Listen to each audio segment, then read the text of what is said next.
So, good evening, everyone, and welcome once again to the life and suffering of Sir Brante.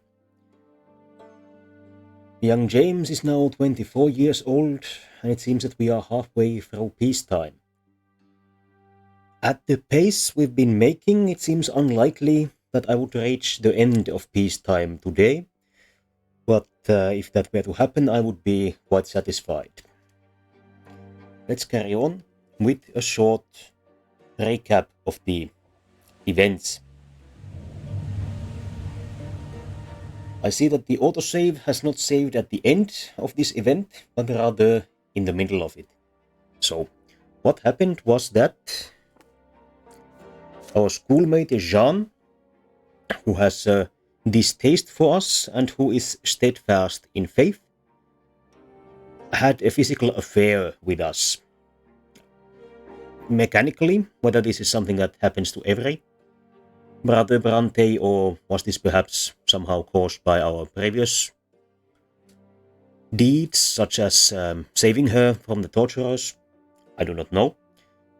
And what kind of repercussions this will have in the future, I do not know either. We did not have a positive enough relationship with her to enter any kind of romantic relationship with her. So, she leaves or left the roots of the silver tree fighting back tears, unfortunately. Other than that, we have recently mostly interacted with Father Ulrich, who also dislikes us, but is not quite as tsundere for us as Jean is. He seems to be a hidden enemy. We are not in open conflict with him, but I imagine we will at one point come into such an open contact. Patriarch Cassius is clearly a heretic. He has been arming peasants, infiltrating the church with magicians. Neither of these are things that he should be doing, but his motivations remain unclear. He might have some sort of anti-monarchist ideas. We shall have to see. And Father Leonard is our steadfast ally, the abbot of the temple at the Silver Tree, a fellow new believer, and seems to be an outstanding, straightforward, honest kind of person. So, let's move forward.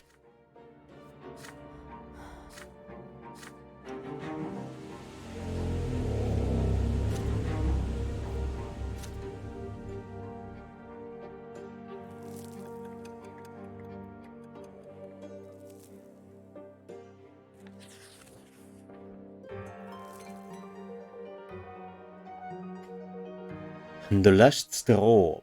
Rumors are running wild in Anisot. People say that a mysterious clandestine society called the Last Straw holds the entirety of the city's seedy underbelly in its clutches, with men and safe houses all over Anisot, plotting and scheming against the nobles and the rulers of the province. Their leader is a woman, a ruthless criminal by the name of Sophia. She has evaded all attempts at capture. The common people both fear the Last Straw and sympathize with their cause. If the rumors are true, the city finally has someone who will stop at nothing to help the people claim their rights. But who would support this secret organization, and how did the insurgents manage to survive this long? No one in the city knows the answers. It seems that our old childhood friend, or neighbor, Sophia, and Patriarch Cassius might have more to do with each other than perhaps expected. Magistrate Elverman must assuage the people's fears once again. The vile mutineers and heretics who call themselves the Last Straw will be caught and executed very soon, and anyone who has given them money and shelter will meet the same fate. The secret chancellery will make sure of that. If you do not remember, the secret chancellery seems to be a kind of secret police of the empire. But even facing a manhunt, the last straw still endures. Slowly but surely, the influence of this underground organization is spreading throughout the city.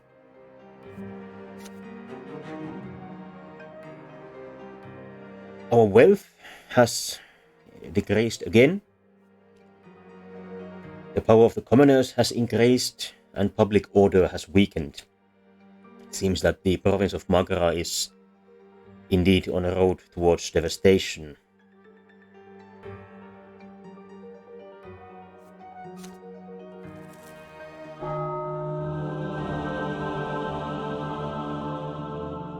The Patriarch's sermon. Thanks to Father Ulrich's efforts, Cassius has lost much of his support among the clergy and the flock. But today the Patriarch has summoned the people to his evening sermon in a clear bid to regain their trust. It seems that there are three church factions battling each other. Father Ulrich and the Inquisition on one hand, distasteful to us but very orthodox. Cassius and his patriarchate, who may have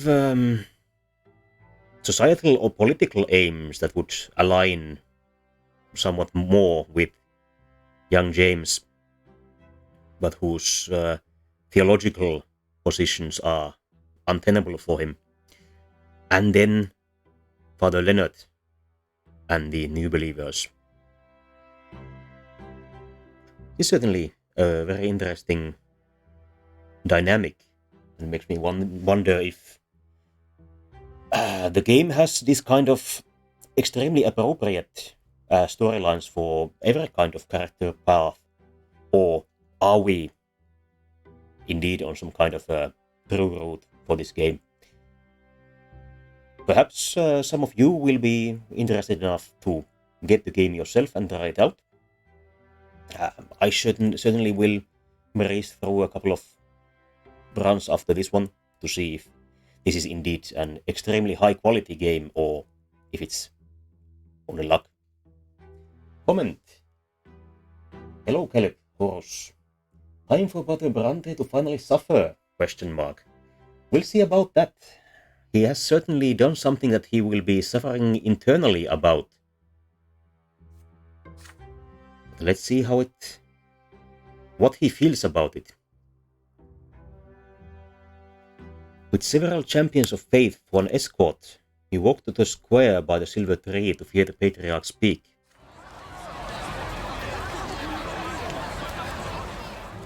Cassius stands tall above the worshippers, his feet firmly planted on the stairs leading into the temple. The old believers crowd the center of the square, while the new believers, led by Father Leonard, stand on the outer edge. You arrive at the square as the sermon is about to begin. The Patriarch calls for silence, and the din of the crowd dies down in an instant. He speaks in a somber voice, clearly chosen for this purpose. As Cassius addresses the crowd, he lifts his arms towards the heavens. As time goes by, the false teachings of Patriarch Fortis are spreading further and further, poisoning our land. Every day I try to guide people to the true path, to save those led astray by the heresy of the new faith.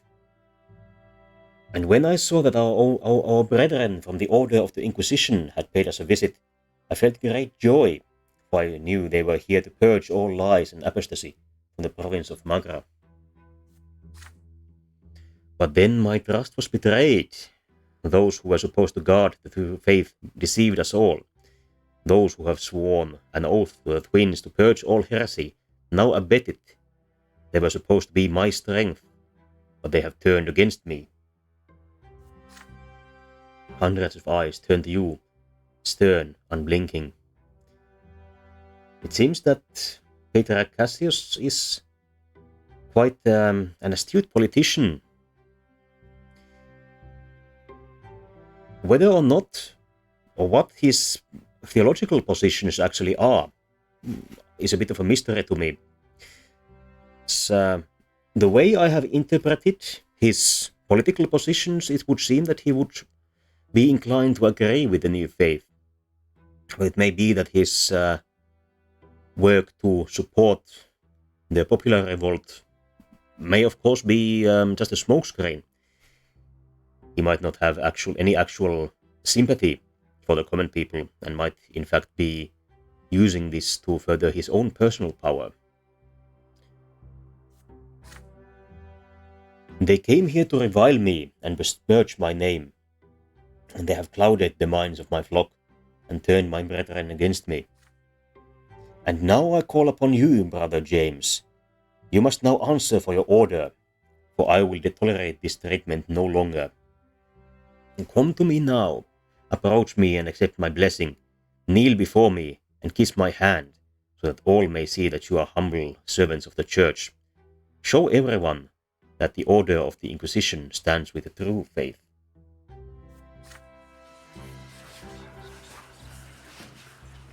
The crowd parts before you, forming a narrow passage to the temple stairs. The Patriarch extends his hand to you. Kissing it would be a public statement, tantamount to acknowledging that the Order sides with Cassius and supports him and the new faith and the old faith. But do you have a reason to challenge the Patriarch? Is this the time to openly confront him and his entire flock?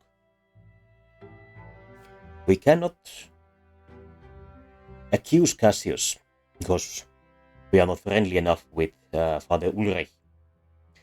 I would have expected this to be possible if we had some actual evidence. But this does not seem to be a legal accusation, more of a rhetorical attack on the Patriarch. We could rely on our new believers, or we could simply refuse.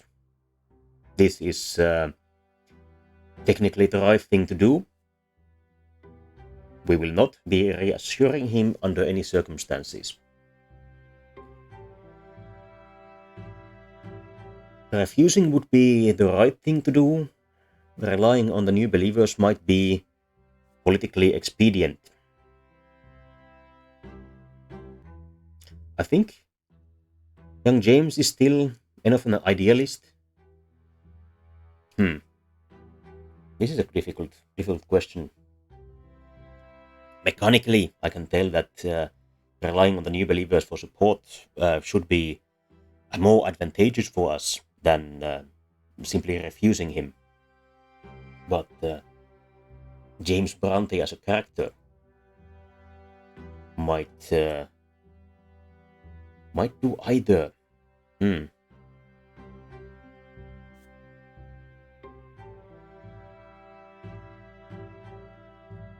The classical problem from some BioWare RPGs, where you don't actually know what the argument is going to be. I can imagine that relying on the new believers would fit James's character, but another path along this route might not. I'm going to power game a little bit. Let's hope that the motivation fits James. To turn to Father Leonard, he nods in understanding. The abbot of the temple lifts his staff above his head. The people around him part, that he may be seen and heard. Patriarch, as far as I'm aware, the Inquisition works to protect the faith of the twins, which is more than the teachings of Isacius or the dogmas of the old faith. They serve the elder and the younger, Cassius, not you. Seems to be going in the right direction. Father Leonard's words echo across the square, followed by silence. Leonard, sooner or later you will realize that these things of Fotis are nothing but a lie you desperately wish to believe. But the souls you've dragged to the foot of the pillar will take you and your followers down with them. You spread your shoulders wide and address the people as loudly as you can. The Order of the Inquisition does not need the Patriarch's blessing. The brothers and sisters of the Order have already been blessed by the twins themselves. The Inquisitors are the judges and executioners of those who would defy the faith and stray from the true path. They need no law but the law of the younger, and no love but the love of the elder. So the rumors are true. The Inquisition supports the schism within the faith. Your order has come to Magara to lay waste to the true faith in this land. Your order is working to blacken my good name among the clergy and the flock. Your order wishes to put some new believer heretics in my place, so that he may poison people's hearts with his false teachings. Cassius, every year more and more people in Magra and the rest of the Empire are refusing to obey the merciless laws of the old faith. Our teacher, Patriarch Fotis, preached in this very square, and it was in this very square that he was murdered. But even that didn't stop his teachings from spreading and gaining support. One day the new faith will come to replace the teachings of Prophet Isaias. You too will be replaced by a man chosen by the parish. But the Inquisition will still stand guard to keep us safe from witches, apostates, and enemies of the faith. Brother James, you should go. You will find nothing here but lies and false accusations.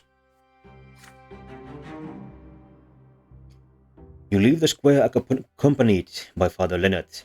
No one who was in the square will ever forget the gesture or the word you spoke today.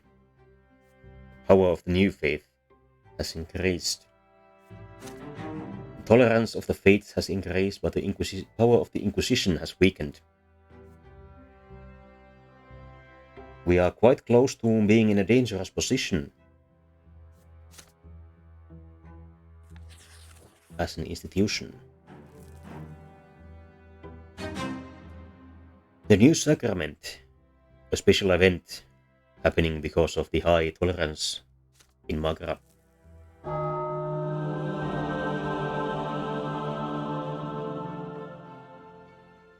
The new sacrament. For the first time in years, the authority of the new faith is on par with that of the old. The city is changing, its people are changing too. Abbot Leonard is beloved by the people. He has supporters in the city, among the peasantry, and even among the nobles of the mantle. They all want to see Leonard become patriarch. You know that you can take some of the credit for this.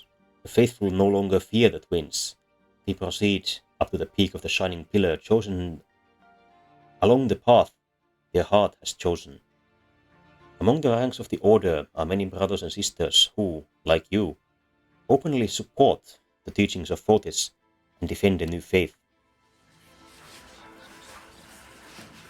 Today Father Leonard is gathering his flock by the temple for a sermon. Our path of the twins is a search for the will, love, and law they have bestowed upon us. By means of the word the twins have bequeathed to us, we strive to comprehend their design and our place in it. May the lash and the sword remain things of the past, just like our lots. Our sacrament is that of the word, and the book will be the symbol of the new faith. The lives of the twins will be the foundation of our sacrament. As soon as Abbot Leonard finishes his sermon, a familiar voice cuts through the din of the crowd. New faith, new sacrament, new patriarch. The parishioners echo Silvan's cry. Pray right here on the street, preach to the people, spread out teachings. Give your neighbor the sacrament of the book, and set them on the right path. You are free from the lots. May everyone know this freedom. The new believers take over the city in a matter of days. They do not rob, loot, or commit acts of violence. Priests, commoners, and nobles flood the squares and street corners, preaching the new faith and offering prayers to the twins. No one who walks the streets of Anisot can fail to hear their word. The lots must be forsaken. Those who wish to share the new faith will obtain the sacrament of the book. Thus do the new believers grant them the freedom to choose their own path to the gods. This turn of events cannot remain unnoticed. Having solicited the support of the overseer, Patriarch Cassius addresses the people of Anisot. The sacrament is the foundation of the law of the twins, which is in turn the foundation of our blessed empire. By rejecting the sword and the lash, the new believers have rejected the elder and the younger. Their new sacrament is a rebellion against the order that the twins bequeathed to us, and thus a rebellion against the Empire itself. I hold the Overseer's order in my hand. Gaius Tempest commands us to prevent any change to the sacrament and punish those who persist in their sinful delusion. Jean echoes Cassius's words before the brothers and sisters of the order. The new believers are not going to bow to our will without a fight, but our righteous indignation is a manifestation of the will of the younger. Punishing those who trespass against the divine law is our lot and our sacred duty. The prefecture's gendarmes are on our side. But several brothers and sisters suddenly begin to advocate for the new faith. They do not see the sacrament of the book as a heresy. They also point out that the matters of faith are beyond the powers of the overseer.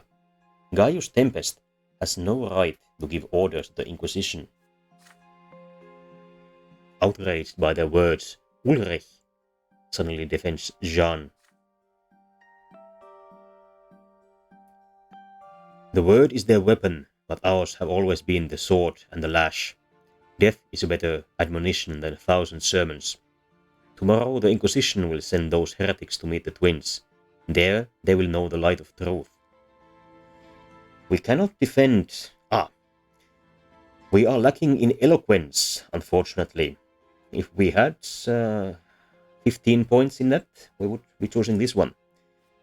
But we can appeal to the overseer, as our diplomacy is quite high.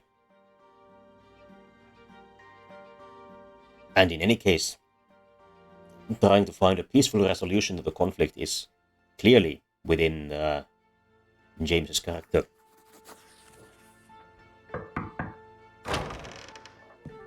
You must prevent bloodshed. Despite the astounding insolence it represents, you will have to address the overseer directly. If there is the slightest chance he might hear you out, you must take it. Only one person can help you. Late that night, you pay a visit to Augustin Elborne, family friend. You tell him of the overseer's order and the Empire's plan to crush the rebellion by force. It must be prevented. The overseer must negotiate with the new believers and appease the city. I have already had a conversation with the overseer, James. Gaius Tempest follows the teachings of Isacius to the letter, as do all Archnians. But the words of a priest might have an effect on him. The overseer is in the city right now. I will arrange a meeting for you, but be prepared for a chilly reception. Be respectful and choose your words wisely. The next morning you arrive at the overseer's Anisot residence, accompanied by Elborne. In the audience hall, you see the imperious Archnian seated on a small throne. You get down on one knee before him. Gaius Tempest greets you with an icy glare. Who is this clergyman, Augustine? My time is valuable, and we have much to do. This is Inquisitor James Brante. I implore you, your grace, hear what he has to say. Gaius Tempest gestures for you to stand. Speak. Addressing a powerful Archnian and asking for a favor is already an act of insolence, but you are about to point out his shortcomings. You freeze for a moment in hesitation. But you are a priest. Admonition is your duty. You remind the overseer that his lot forbids him from deciding matters of faith. Interpreting the God's words and the punishing of heresy is the duty of the clergy. But so far neither the Inquisition nor the Church have found the teachings of the new faith to be heretical. For a nobleman, an attempt to give orders to the Inquisition represents a direct violation of his lot.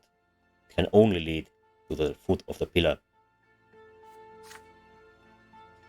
Gaius Tempest's face grows dark with fury and indignation, but the Archnian regains his composure and addresses you quite cautiously. It seems that young James is indeed quite good at using his opponent's belief systems against them.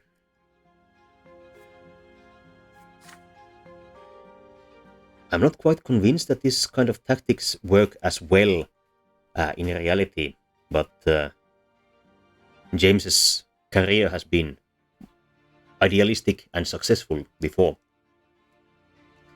I appreciate your admonition, Inquisitor, but since you have decided to remind me of my duty to my lot, pray help me avoid an error in this matter. What should I do with those who would deny their lot, and thus the estates themselves? What should I do with those who would disrupt the blessed Arcanian Empire with their teachings?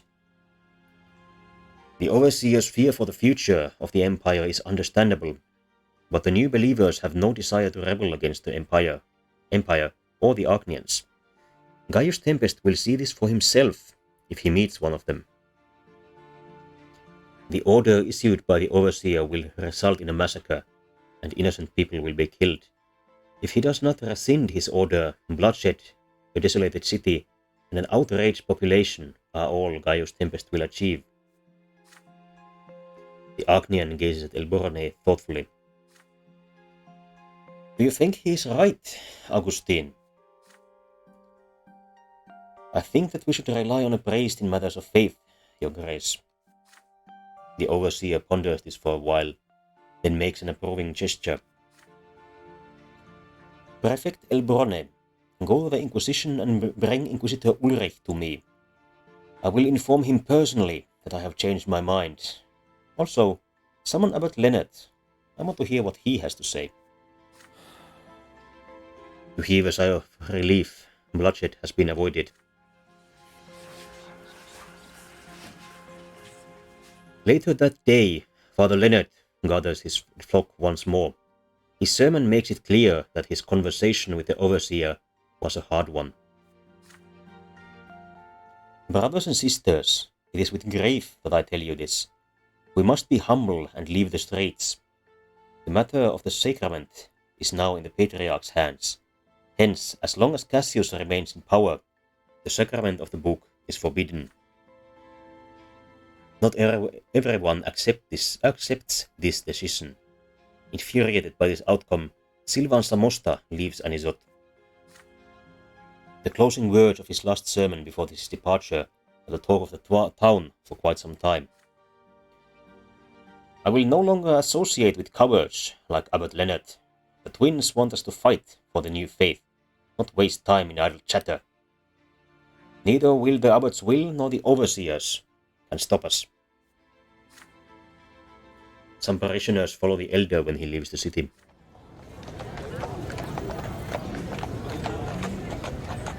Life in Anisot returns to normal, but your impertinence does not go unnoticed.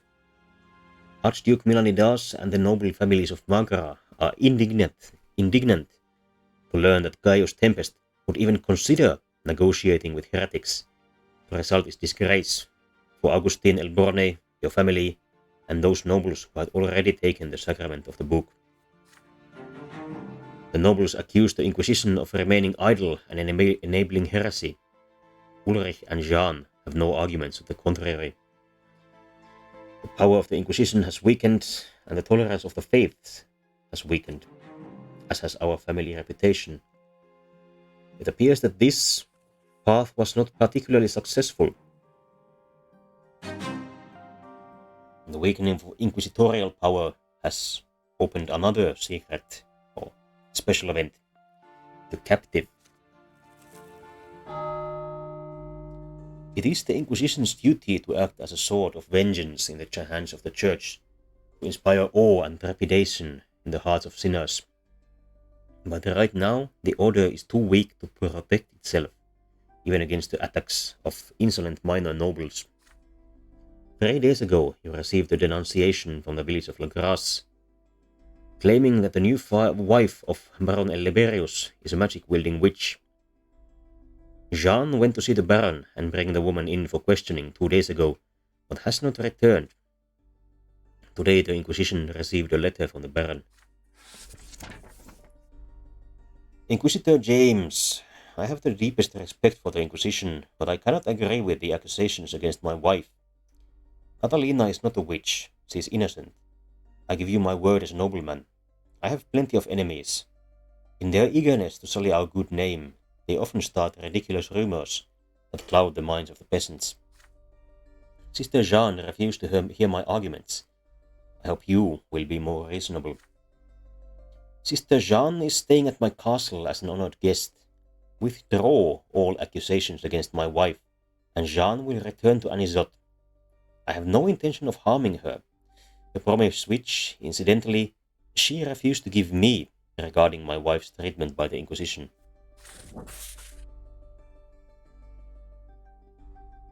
Annoyed, you drop the letter on the desk. The authority in Magra is already in a sorry state. Acquiescing to Elabarius's demands would only mean publicly admitting how weak the order has become. But is there any other resolution to this situation? Seeking aid from the parishioners would be ideal, but unfortunately again we lack eloquence. We could abduct his wife. This is perhaps not quite in keeping with James's ideals, but I think that he has enough belief in the institutions of the church that he would not withdraw and back down under any circumstances. He would prefer to fight the right way, but he will resist immorally if he has to.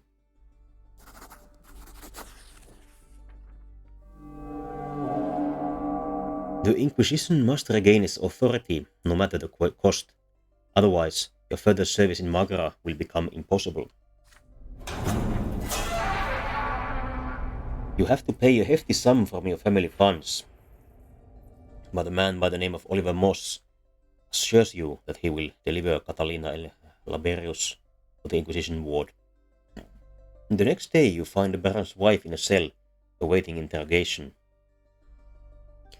A lengthy conversation confirms your hypothesis. Catalina is an ordinary woman. The accusations of witchcraft are merely a figment of the wild imagination of ignorant peasants who have never seen a woman from the Empire's northern provinces before. You send an ultimatum to Laberius later that day. He will set Jeanne free and publicly admit his trespass against the Inquisition, or his wife will be convicted of witchcraft and burned at the stake. The Baron instantly agrees to all your demands and releases Jeanne.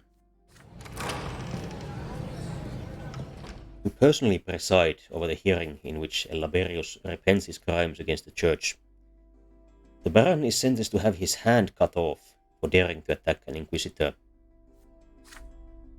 Your father, who, by virtue of his position as judge, is informed of all penalties against nobles, does not hide his displeasure with your decision. Did Laberius deserve such a severe punishment, son? He was merely trying to protect his wife and the honor of the family.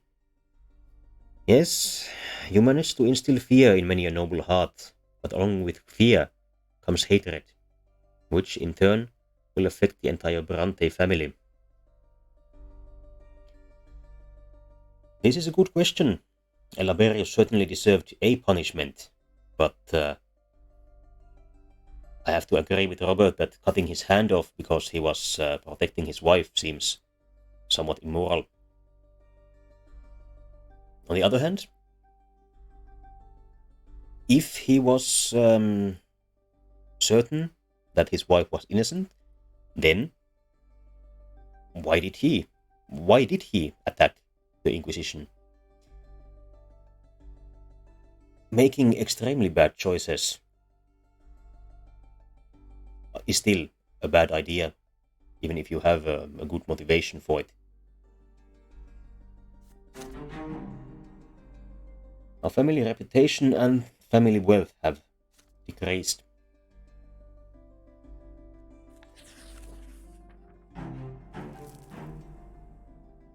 The hunt for Thomas. This event is a consequence of our previous actions. So we are still friends with Thomas. Thomas has not been exiled. And the man with an island, Dorius Otton, has not been dishonored, unfortunately. I imagine this would be more likely to occur were we on the nobleman route, in which case I imagine we would have gone to university together with Thomas and Dorius.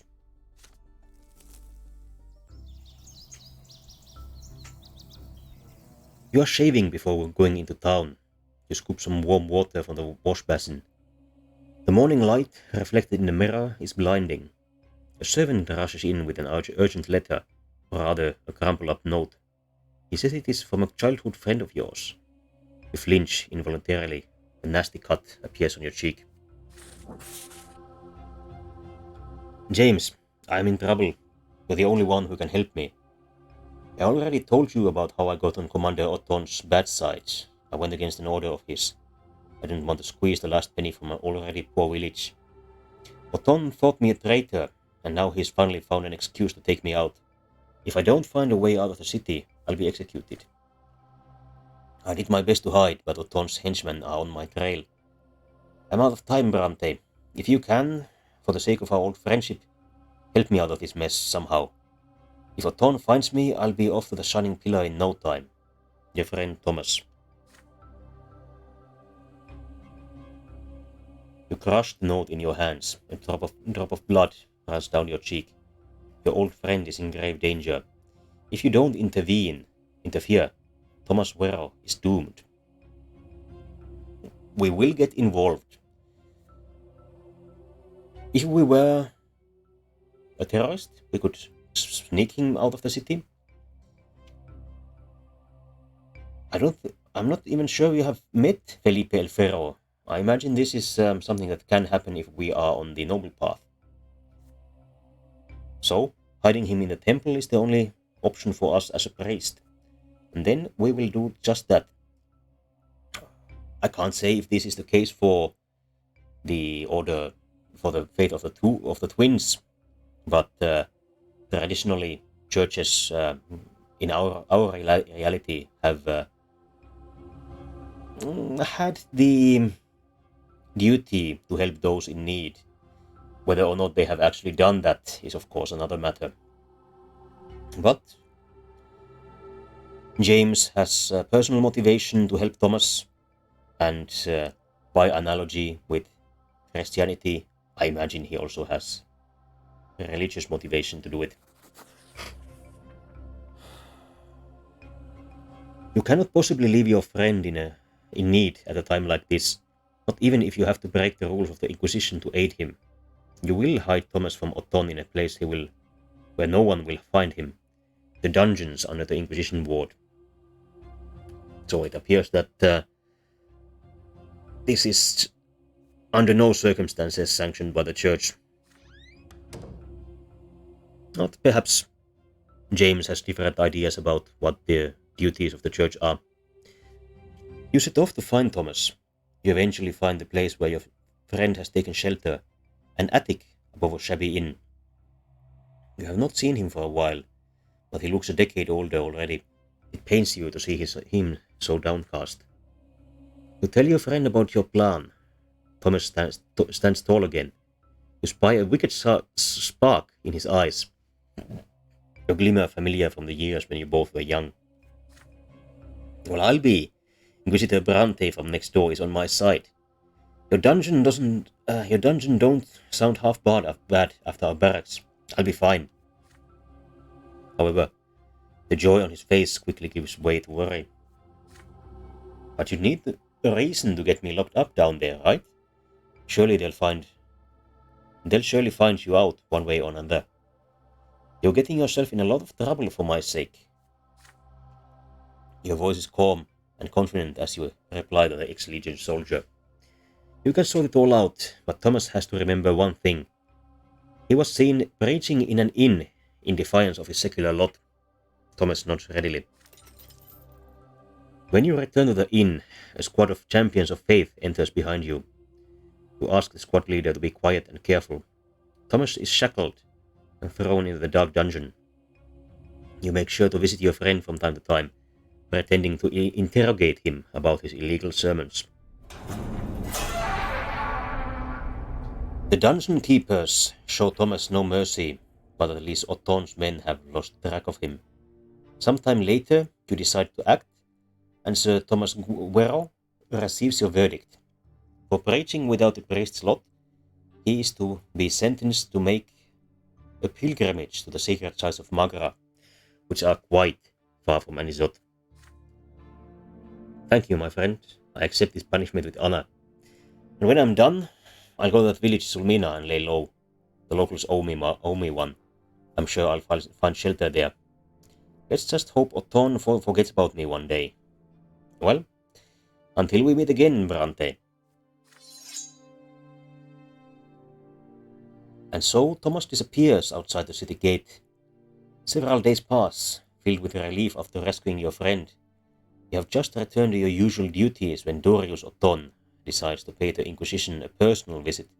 He barges in, puffing with rage, a heavy sword in his hand. Inquisitor Brante, I was told a Megran Legion captain by the name of Thomas Guerrero has escaped justice in your dungeons. I demand you release my underling into my care this instant. You go to the Inquisition gate and meet the Archnian's fuming demands with a calm response. Indeed, Thomas Guerrero was put into the dungeons for preaching in defiance of his lot. He has already been punished and is now a pilgrim on the roads of the province. You regret to inform His Excellency that you cannot aid him in his search. You're a liar, Brante. You know I can't prove it. I know you hid him from me. You've got quite the nerve to defy my right to command my men as I see fit. Do you think your Kazakh's going to protect you from me? All you did was show everyone the Inquisition gives refuge. The very criminals is supposed to shun. But now, by my right, I'll teach you a lesson of my own, a lesson you'll never forget. Otton's hand moves in the blink of an eye. You have no time to react. Cold steel pierces your heart. Your vision grows dark, and then the world is filled with a blinding light. We have died for a second time. Again protecting someone else. The first time was protecting Sophia, our neighborhood girl turned abusee of this very same Otton, and later a terrorist. What our other childhood friend, who we also protected from... Actually, the first time we protected Sophia, it was from passing chariots, not yet connected with Mr. Otton. But Thomas we did protect from Otton. Now let's see how he ends up. Perhaps another terrorist. Second death. Comment. Hello, Luroxing. I'm surprised it has only been twice. Honestly, me too. It's been a number of... young James has done a number of foolhardy things, and many of them ended without incident at all. Like smuggling the professor out of the capital city. I was honestly surprised that ended up without any repercussions for us whatsoever. And hello, Robert Brown. Can he just kill an Inquisitor without punishment? As I recall, the nobles technically have a right to kill on sight. I'm not sure if that applies to the peasants or priests as well. He might technically be in the right, but I think that he will have some social consequences for this, if not legal ones. We'll have to see once we finish being dead. Impenetrable darkness surrounds you. You stand alone, bare to your very essence. It paralyzes you. You have an urge to cover yourself, to hide. No one should see you so vulnerable. But you cannot conceal the truth in this place. You are bathed in an unbearably bright light. It has no hint of warmth in it.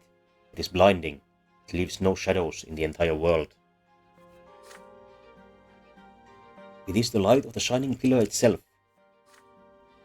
In this radiance, you can clearly see all your thoughts and doubts, your errors and transgressions.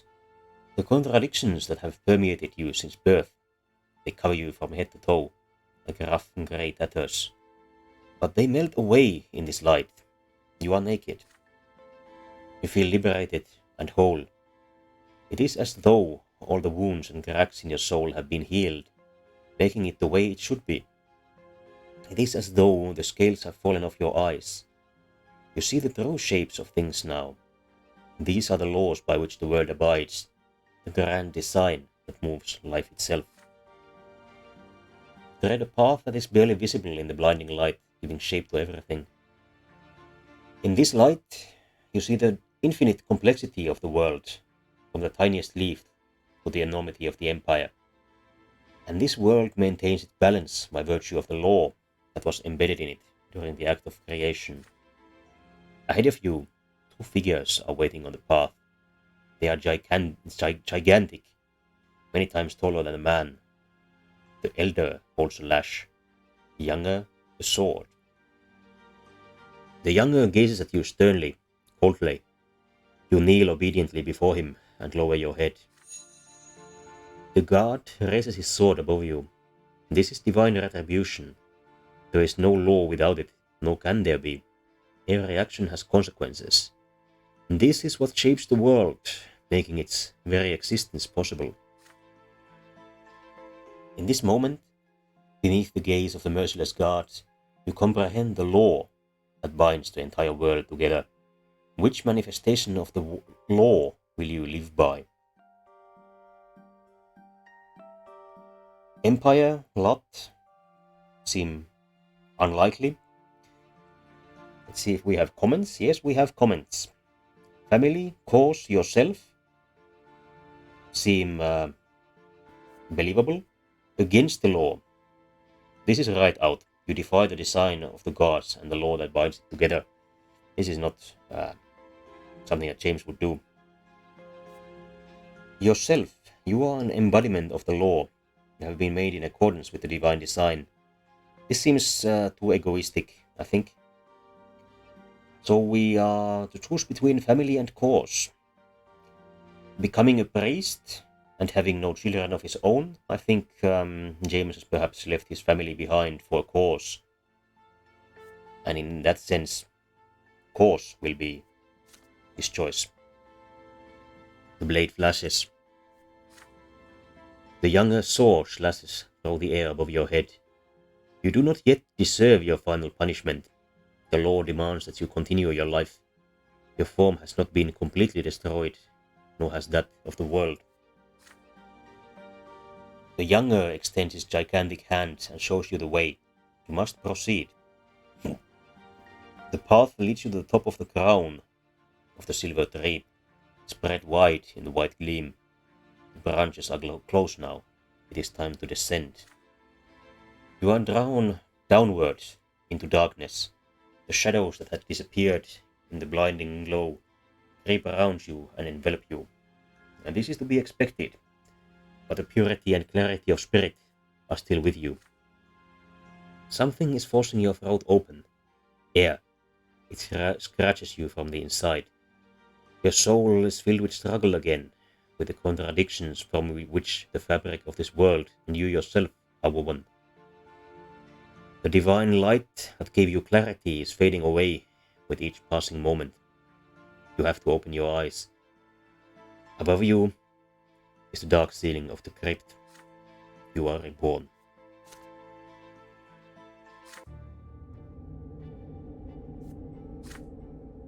You come back to life, naked and trembling in the cold, dark family crypt. It takes time for your thoughts to return to recent events. Your first thought is, what happened to Thomas? You ask around after returning to worldly matters.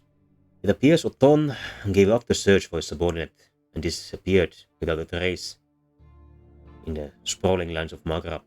I have to imagine Thomas did. Your sacrifice was not in vain. Your friend is finally safe. His status is rescued. The Inquisition's power has weakened. Our scheming has increased. And of course, we died.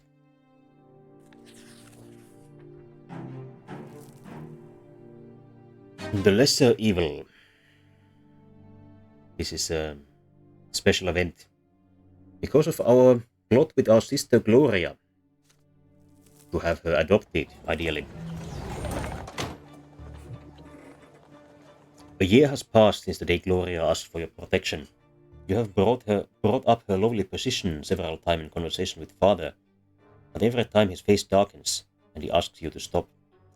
You can feel Stephen's influence behind these refusals.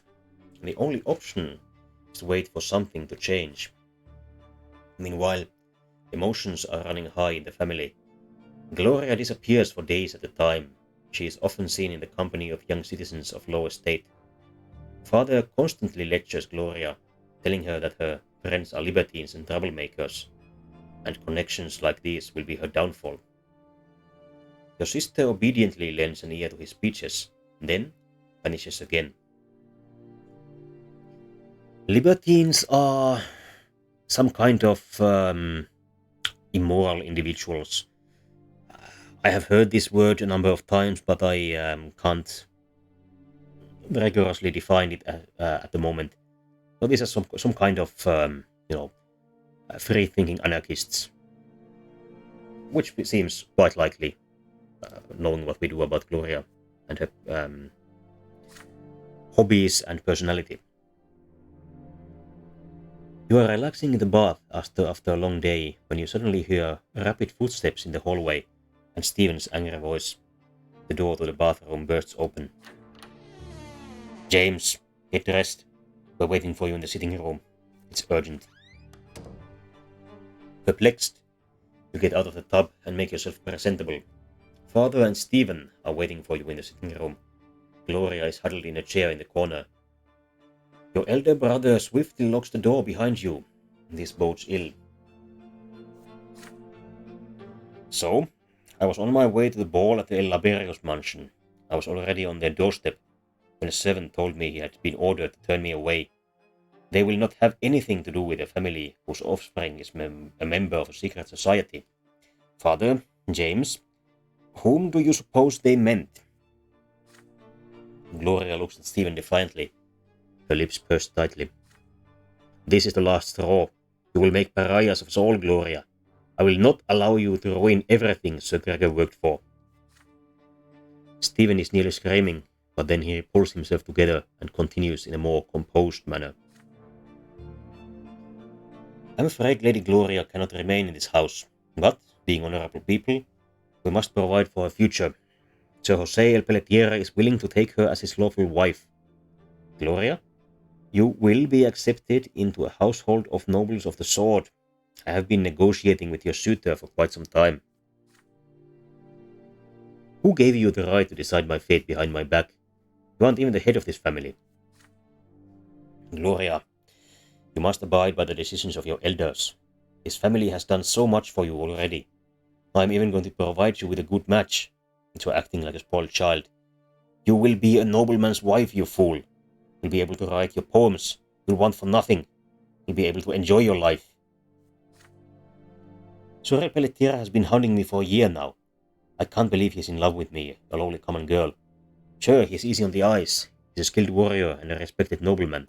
But he needs a wife to give birth to his heirs, follow him around obediently at social gatherings, and praise his chivalry. Can't you see that I don't belong in his family? Stuff and nonsense. Father, here's a letter to El Pelletieras. Sign it as the head of the family. We should invite our future relatives to our house and introduce ourselves to Gloria's future husband and his parents. I hope that James will do his part as well. Father reluctantly skims the letter and frowns. Stephen, why have you never spoken to me about a matter of such importance? No match can be made without my consent. Have I announced my wish for Gloria to be married? Father, she leaves us no choice. You know that we cannot make Gloria a Brante. Our family reputation still suffers because of her rebellious ways. Don't you see that this marriage will benefit everyone? Gloria springs to her feet, choking with rage. You'd do anything to prevent me from joining this family. This marriage will bring nothing but sorrow to me and Soel Pelletier. All you ever think about is your own interests. Ingrid, I'm looking out for you, and this is how you repay me? Or would you prefer to be cast out for your disgraceful antics?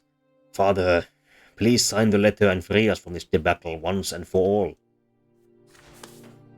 Gloria rushes towards you in desperation and clasps your hand. Brother, please! You promised you'd never let him kick me out. We could pressure Father, or we could say nothing. We cannot challenge Stephen to a duel as we are not a nobleman. And even if we could, I'm certain he would win. We could threaten him, as we know of his secret love affair. Would we? That was quite a long time ago, and we promised to help him. This would be somewhat immoral to do. But perhaps James has already started on his fall from grace. He did have an affair with Jean. He did use the Inquisition's power to save his brothers and his childhood friend.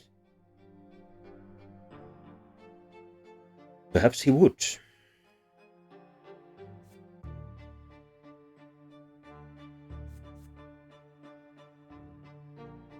Perhaps he would, but I don't think he actually would.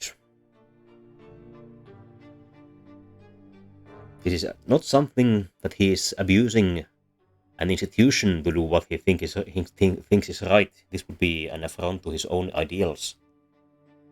And I will go with put pressure on Father. Father hesitates, watching Stephen and Gloria argue. You are certain that he will most likely take your advice. Pointedly turning away from Stephen, you address your father. What is happening? How has Stephen assumed power in the family? What gives him the right to make decisions about Gloria's future? Rage slowly boils in your father's eyes. You zealously add fuel to the fire. Your passionate speech continues. Father made his decision when he accepted Gloria into his home with her mother. It was grandfather who tried to oust them both from his home for the crime of their low birth. The old man may be resting in a tomb, but his machinations have been taken over by his favorite grandson Stephen. Father has surely had enough of this tyranny under his own roof. He has the right to choose his own family. Choose his own family as in to adopt Gloria. Father slams his fist on the table. Stephen instinctively steps back. Gloria gives the head of the house a look full of hope. You are right, James. Enough. I did not earn the noble lot to be ordered around. Stephen, I am the head of this household. You are not Gregor Brante, and you never will be. He takes the letter to the groom's family and tears it to shreds. Stephen's face grows crimson. He can barely contain his rage. If you cannot keep the family in check and defend our honor, Father, then I will have to do it myself. Stephen's words send you into a long, vehement speech. How dare he? Father has dedicated his entire life to this family. Only he knows what's best for it. You're right, James. My fear of your grandfather was too strong. Those days are over. Gloria is Lydia's daughter, the daughter of my wife, and she is my daughter as well. Gloria is shaking now. She cannot believe her ears. Father, what are you saying? Come to your senses. Your dishonor will ruin our entire family. Father does not dignify Stephen's words with a response. His eyes are fixed solely on Gloria. Dishonor does not frighten me. Gossip does not frighten me. Come to me, my daughter, Gloria Brante. Gloria falls on her adoptive father's shoulder, racked by silent tears. Father. You join them, their embrace. Gloria squeezes your hand in hers, your sister's eyes glimmering with joy and gratitude. The door slams loudly. Stephen rushes down the steps, settles his horse, and is gone. A long time passes before he returns. We now have bad blood with Stephen, and he is distasteful of us. You defied your elder brother, and now he holds a grudge against you. Our relationship with our sister has improved massively as well, but I think it was at maximum already. Our relationship with our father has worsened, and the family unity has weakened. Thankfully, it was quite high, so this might not be a disaster.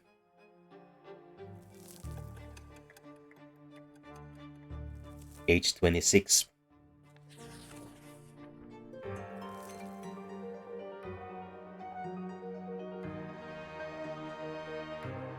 The Archduke relents. After many years, the simmering, unceasing hostilities between Overseer Gaius Tempest and Archduke Milanidas have finally come to an end. The Archduke has abandoned all attempts to collect additional taxes from the people. By my grace, I hereby release the common people of Magra from the Archduke's tax. All hail the dynasty of Milanidas, which has protected you since time immemorial. The farmers and merchants can finally heave a sigh of relief. Unexpectedly, the Archduke soon withdrew from all provincial affairs, sequestering himself in his ancestral castle of Serpenverda. This might be going for Green Snake. Have we had a Green Snake in heraldry at any time? I think the coat of arms was black snake on a green background, so this might in fact be referring to one element from both of those. The gentry who remained loyal to the Archduke are baffled. Has he accepted defeat at the hands of the Overseer, or is this just an elaborate ruse? Either way, with the Archduke out of the picture, the senior gentry of Magra have lost some of their influence at the Overseer and his retinue of budding dynasties and nobles of the mantle. The feud between two Argonian rulers has ended, but the noble estate has been split nonetheless. The common people see this as yet another reason to demand change. Our wealth has increased, and the power of the commoners has increased.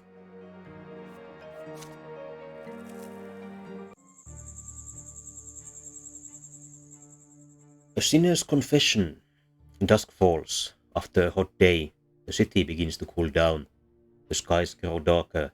The pillar begins to shine brighter on the horizon. The people of Anisot leave their homes to enjoy an evening stroll. And this is what you see today from the windows of your ascetic lodging at the Inquisition ward. How many years has it been since you returned home? What have you achieved in this time? Every year, Magra descends even deeper into chaos. The schism between the old faith and the new is tearing the church apart. Patriarch Cassius now openly opposes the Inquisition. You are still not sure the report against the Patriarch was true. You are running out of precious time. The truth is just as elusive as it was the day you came home to Anisot. If a priest has questions, who can answer them? Who can guide those who offer guidance? A thin book finds its way into your hands. Profound revelation, a collection of all known speeches by the elder, preserved in writing by Prophet Isaiah. You open the book, and your eyes find the words once spoken by a living God. And the elder said, I and mine own brother did stand amidst the world, and together we revealed ourselves to them in the flesh. We found them all besotted, and yet they thirsted not, and sorrow did fill our souls. For their hearts were blind, and they did not see that they enter this world as empty vessels. I think that besotted here means covered in soot, the black substance that comes out of impurely burning wood. So symbolically sinful. Dirty. Dirty in a spiritual way. But now they are besotted. Should they reject the wine, they will beg for mercy. They shall have none. My brother shall judge them, and each shall obtain retribution in the full measure of his deeds, whilst I remain apart in my sorrow.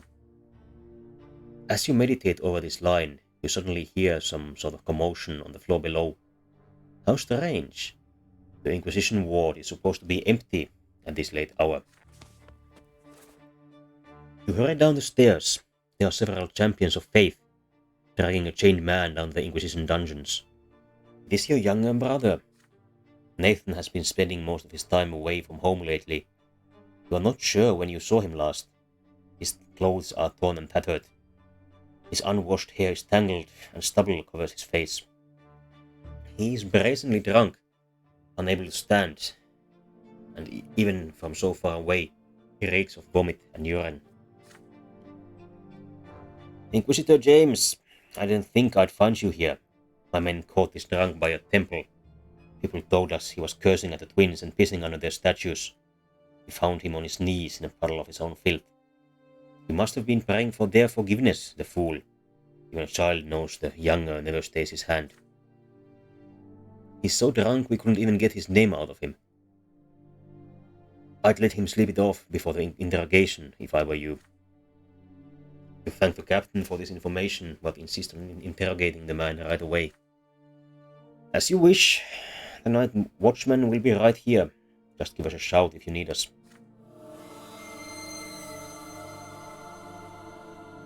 Nathan sprawls on the floor, motionless. You hold a thin slab of silver in your hands and pray to the elder for a cure. The silver melts into the thin air. Your brother winces and squirms as if in pain, but soon grows quiet. His eyelids flutter open. His eyes are filled with animal terror. James? Where am I? You tell him everything Captain Agaronim told you just now, then ask Nathan to explain what happened tonight. He sits up, squeezing his knees to his chest. His voice is very quiet. It'll be a long story, brother. You won't like it when you hear it, but I don't care. If it's you, I'll be honest. I've rejected the twins several years ago now. Their will and love and law mean nothing to me anymore. Our gods are merciless. Their law is brutal, ruthless. Their love is an abuse. Their will is tyrannical. What? You cannot help but glance around in the interrogation room. Are you sure no one heard your brother's blasphemy? I couldn't live by the lot of my birth like Isesius wants us to. I turned to the new faith and tried to find my own path of the twins. But it just showed me that I don't hate my path. I hate the gods themselves. I met a man once by the name of Father Mark. He was kind to me. He gave me the answers I needed. He guided me to the path I was looking for. A path away from the twins. Mark teaches that the twins are nothing but absolute will, and we're all going to be dissolved in it in the hereafter. Everything we are will be gone. This should remind us of what Father Ulrich told to us in a ruin deep beneath the earth. It seems that Father Mark is another, let's say, old Isatian. Perhaps the third book of Isatius exists, perhaps not. But in any case, it is heresy to the existing church. Mark says that the mortal world is the only place where we are free to reject the will of the twins and live a life of freedom. Only here are we free to struggle against their merciless law and the love they force on us. Only here, in this world, can people like me be themselves. Nathan cuts himself short. His eyes are filled with sorrow and disappointment. Mark never told us to pray or perform rituals.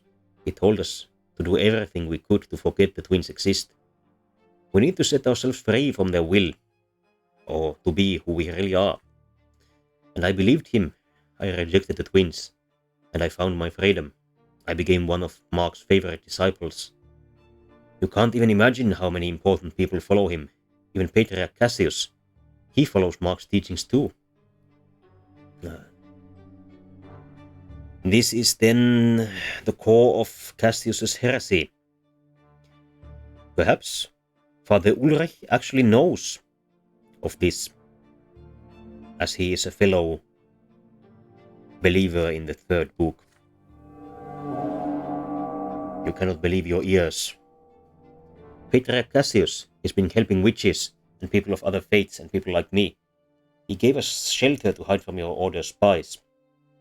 He told us he was happy to help somebody, anybody, be free from the twins so we can live our lives as we see fit. But there's just one problem. Most of us don't know what to do with that freedom. You know, James, I've drunk so much wine, I've eaten all the food no commoner is ever supposed to taste. I've made love to so many women and men. I've felt all the pleasures I could find, but I've never found peace. I was just trying to drown out the cacophony of fear and desperation in my soul. He lets out a bitter chuckle and rolls up the sleeve of his shirt. There is a black circle around his forearm. Your brother has known a lesser death. I'd been drunk for days when that happened. I don't even know what killed me. Can you imagine? But that death woke me up. When I appeared before the twins, I saw just how wrong I was. Mark, he took them away from me. The freedom he gave me was just nothing. An endless waste of life. If I'm already doomed to suffer, I'm still not happy here. In my worldly life. Nathan points at his chest. He used to wear a symbol of the twins there. Then I started drinking again. I tried to reject it, everything I felt. That's when I went to the statues of the twins, screamed insults, asked them questions. Why can't I just accept them? Why can't they just accept me? But, of course, they didn't tell me anything. They never listen. They just speak their word.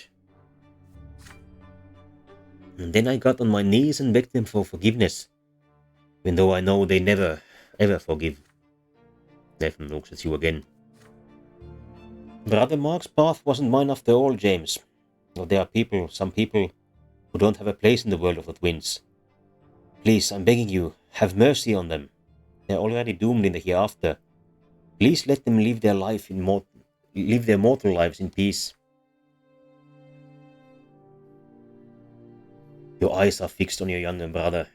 This is it, the answer you've been waiting for all along.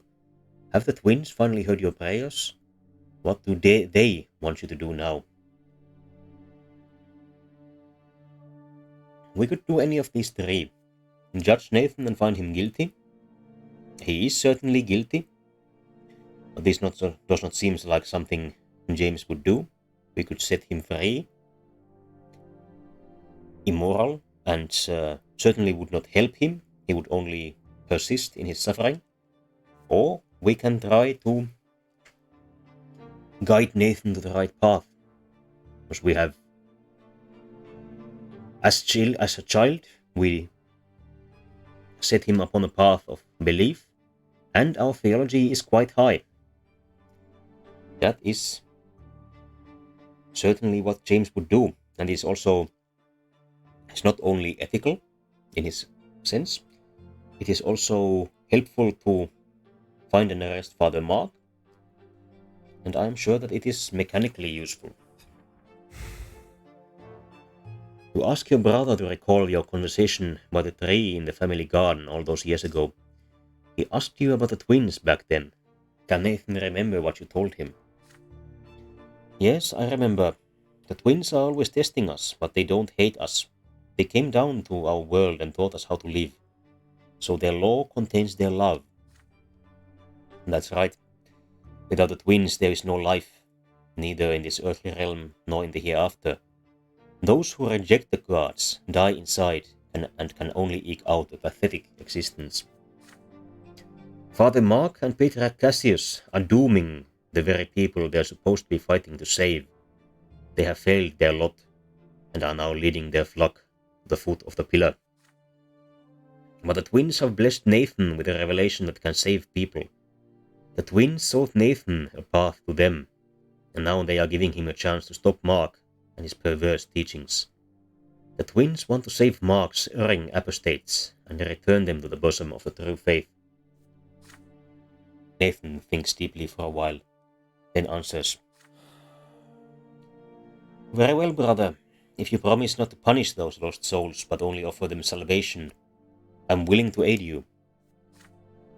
You ponder what to do about your brother. If Nathan stays until dawn, Ulrich will surely get his hands on him. You quickly walk upstairs. "What is it, Inquisitor?" "The prisoner has confessed his misdeeds and is ready to be punished for them." "Astonishing! How certain it was impossible to get anything out of that drunkard. What is his punishment?" "You sentence your brother the usual punishment for drunkenness.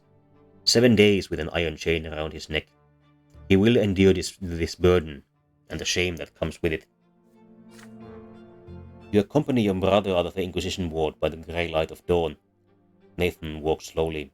The metal ball chained to his neck weighs him down. Soon the pain will make him scream, but this punishment is nothing compared to the crimes he has committed. "So, about Father Mark? Listen. He's planning to gather his supporters at the country mansion of a nobleman called El Gautiera. There are usually several guards at meetings like these, and they're ready to sound alarms at the drop of a hat. They'll definitely notice a group of men, but a single person won't seem suspicious. The password to the meeting is Alice. I heard it's the name of a woman Mark used to love. This seems to be the witch friend of Jean, whom we saved at one point. I have to wonder if this comes to a head very, very soon. Talk to him. I think you'll both have something to say to each other. You ask Nathan why he decided to share this with you. You have something the twins don't have. And what is that? Mercy. Mark isn't a bad man, you'll see. You helped me, maybe you can help him too. You cannot promise that. Father Mark is an apostate and a renegade. I see. The next morning, your brother's shame makes your family the talk of the town. Stephen is livid, but the rest of the family just feels sorry for Nathan. And then, as noon approaches, Inquisitor Ulrich sends for you. He wants to see you right away. You meet at the chapel near the Inquisition ward. You are alone in the house of the twins. Surely you were not expecting to conceal yesterday's incident from me. I have questioned the witnesses. Your brother's actions called for a much severer punishment. You allowed your feelings and family ties to outweigh your duty as a servant of the twins. This is unacceptable. Father Ulrich is right. You are ready to accept any punishment your mentor deems necessary. But first, you have urgent news to deliver about Patriarch Cassius and his apostasy. Ulrich's eyes grow wide. What you tell your mentor about Father Mark and his connection to the Patriarch? The Inquisitor nods in approval. Very good. Your punishment can wait for now. Go find this Mark and take him to our dungeons. There's not much time left until the next sacred conclave. If Cassius is indeed a heretic, we must expose him before he is elected Patriarch again. Our relationship with our younger brother has improved. I am not sure if it was perfect already. He is now recruited and will collaborate with us. Our family's reputation is now non-existent. Our theology and manipulation have increased at the cost of some willpower. We only need one more point in theology. The renegade. Pardon me, I'll take a short pause. We'll be right back.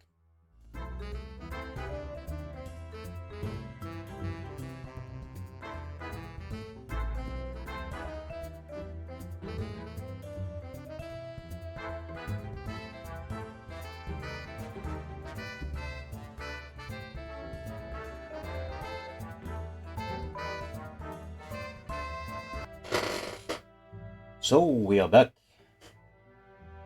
refreshed, and getting into the Renegade. It is quite late at night. The cold air of the desert burns your skin. You are accompanied by Jean, Captain Agaronim, and his champions of faith. You are on your way to the El Gauthier estate. Father Mark will preach there tonight. Your plan is almost complete. There are only minor details left to discuss. My squad and I will be right nearby. We'll rush to your aid if you need us. Be careful. We don't know what to expect from these renegades. Try to arrest Father Mark, but do not take any unnecessary risks. Inquisitor, you are heading into the enemy's lair to act as my weapon. When the time comes, smite the heretics mercilessly with the power of the twins. You promptly don inconspicuous travel attire instead of your usual cassock. There are priests among Father Mark's followers, but it is best not to attract attention. You settle up and ride towards the estate. The entrance is guarded by armed men. You give them the password and proceed to the courtyard. You see several men in the house. The cavernous main hall is lit by flickering candlelight. You see many commoners and few noblemen seated around the tables. You spot armed guards by the windows and doors. You take a seat in the corner, far from the large groups of people, and await the beginning of the sermon. A short, stout man steps up onto a little pedestal. He is wearing the brown cassock of a clergyman, but without the symbols of the twins. I think we've met this man before. I think this was the father of the secret society at our university.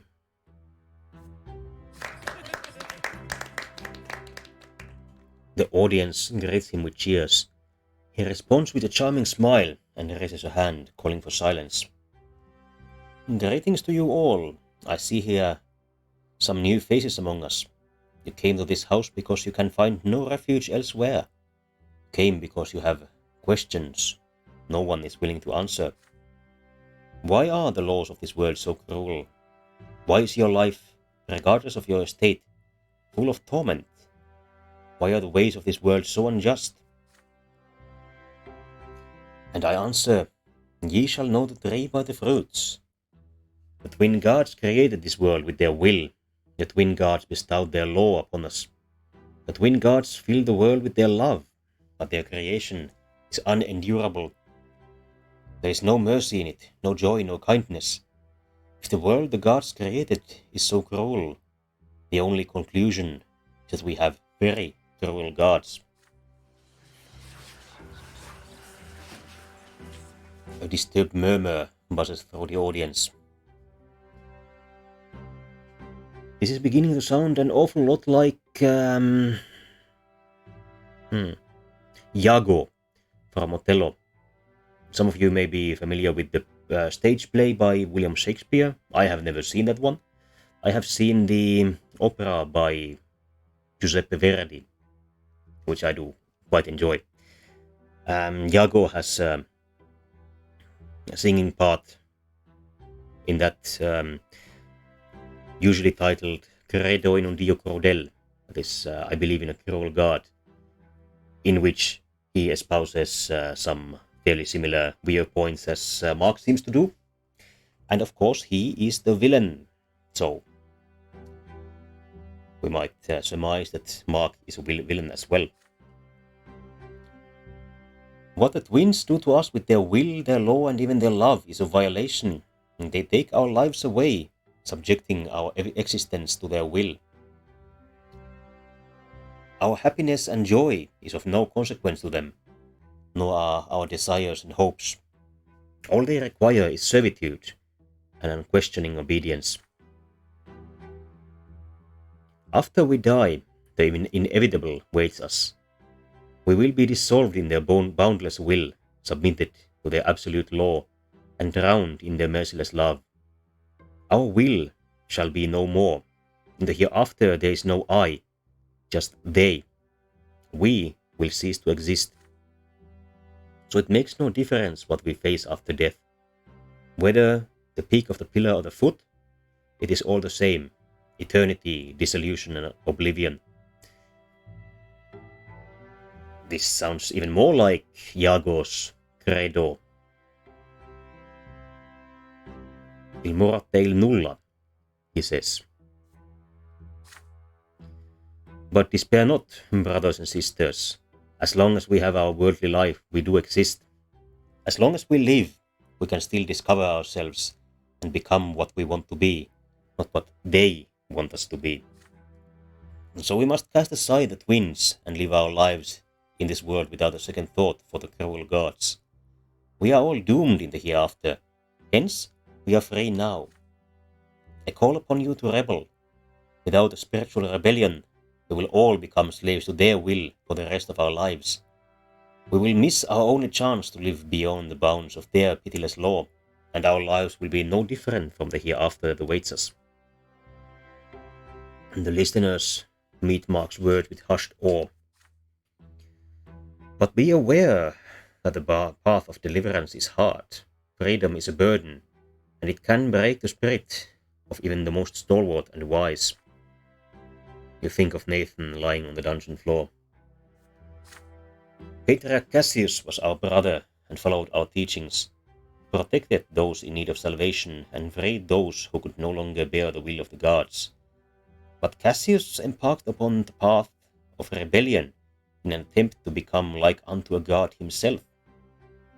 So, it was in fact a personal power play. I thought Cassius to forsake the divine laws, but what he heard was, make your own law. I taught him to save those who suffer from the will of the twins, but he heard, subject the world to your own will.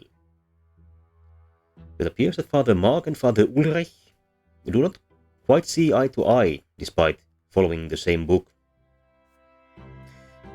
This sounds exactly like what Father Ulrich told us in that cavern. Patriarch Cassius wants to defy the twins and forcibly liberate people of their oppression. His intention is to spread my teaching, turning them into a new prison for this world. I tried to make Cassius see reason, but a man who considers himself equal to the gods is deaf to the words of a mere mortal. I cannot stand against him, and I will not support him. This is the reason I am leaving Anisot and Magra. Tonight, we meet for the last time. Mark steps down. He is instantly surrounded by people. It is time to decide what to do next. We could escape. We will not. We could apprehend him by violence. I think not as well. We could lure him into a trap, or we could try to negotiate with him. We have enough eloquence for this one. Luckily enough. I think making a deal with Mark would be what James would do. After all, he can provide evidence, and he appears not to be thoroughly bad. He is certainly wrong.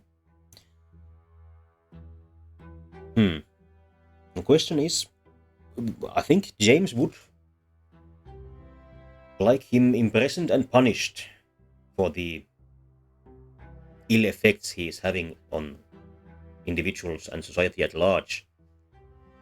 Whether that will happen even if we make a deal with him, hopefully we would at least be able to stop him influencing more people. If we lure him into a trap, we might not get as much information or as reliable information from him. Let's try to negotiate. You patiently wait while everyone receives their admonition. Only when Mark is left alone do you approach the preacher. Good evening, young man. I don't think we've spoken before, though your face does seem somewhat familiar. Could it be that he recognizes the features you share with your younger brother? Mark's eyebrows rise slightly, but he is still smiling. Ah, Inquisitor James, you are Nathan's brother. Of course I remember you. My pupil Cassius has a very particular opinion of you. I presume you didn't come here alone, did you? So why am I not in chains yet? You respond with a direct offer. If Mark does not want to find himself in the Inquisition ward, he will help the Order bring Patriarch Cassius to justice. Mark ponders your ultimatum. And what do you intend to do with me and my congregation? You reply that you are only interested in Patriarch Cassius at the moment. Father Mark will be allowed to leave Magra and while away his empty life until the younger sends him to the foot of the pillar. Mark sips his wine and nods. Cassius is going to commit sacrilege at the sacred conclave. He will defy the twins personally. The guards usually disregard the voices of mere mortals, but the voice of a patriarch during a sacrament might be just loud enough to reach the peak of the shining pillar. I will give you the names of the priests who share his ideas. They will tell you more than I can. This is certainly valuable information for us. It seems that the purge is approaching.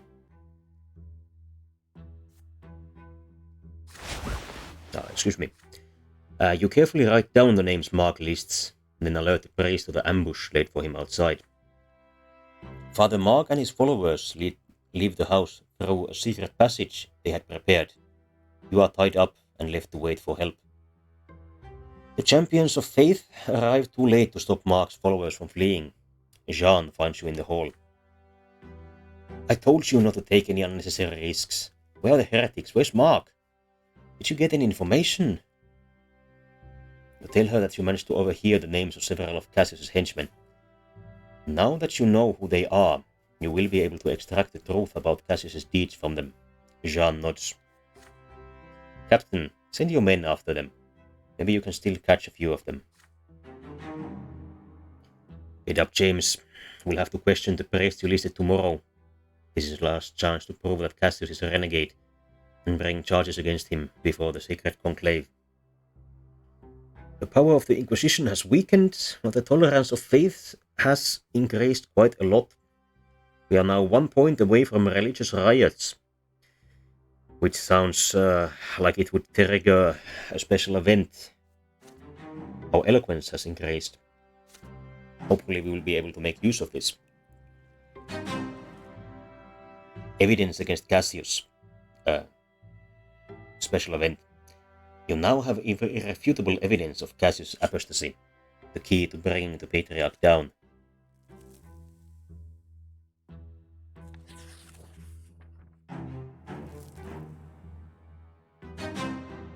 The Mark of Dishonor. This event is a consequence of your previous actions. Our reputation is at zero, but the family has not fallen apart.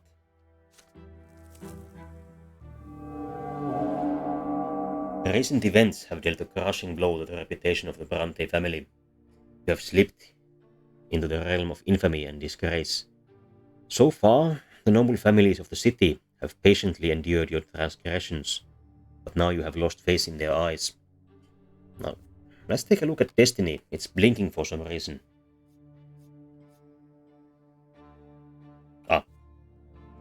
Just that we have evidence against Cassius, apparently. Now you have lost faith in their eyes. Noble society is eager to bring you every dusty scandal back into the light. Old offences, ancient grievances, and, naturally, Father's marriage to Lydia Brante and Gloria's ignoble origins. And they have surely not forgotten that the sons of Robert and Lydia Brante, James and Nathan, were born out of wedlock. Were they?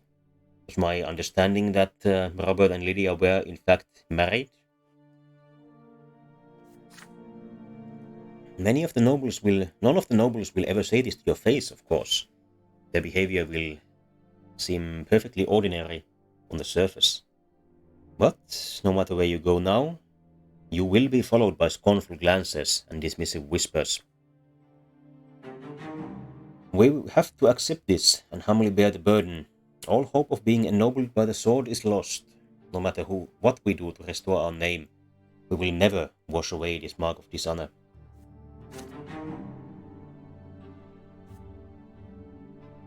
Our relationship with our father has decreased, as has our family wealth and family unity. Luckily, family unity remains relatively high, although it has been on a downward spiral recently. Another special event branded by dishonor. The Brante name is dragged through the dirt, never to recover.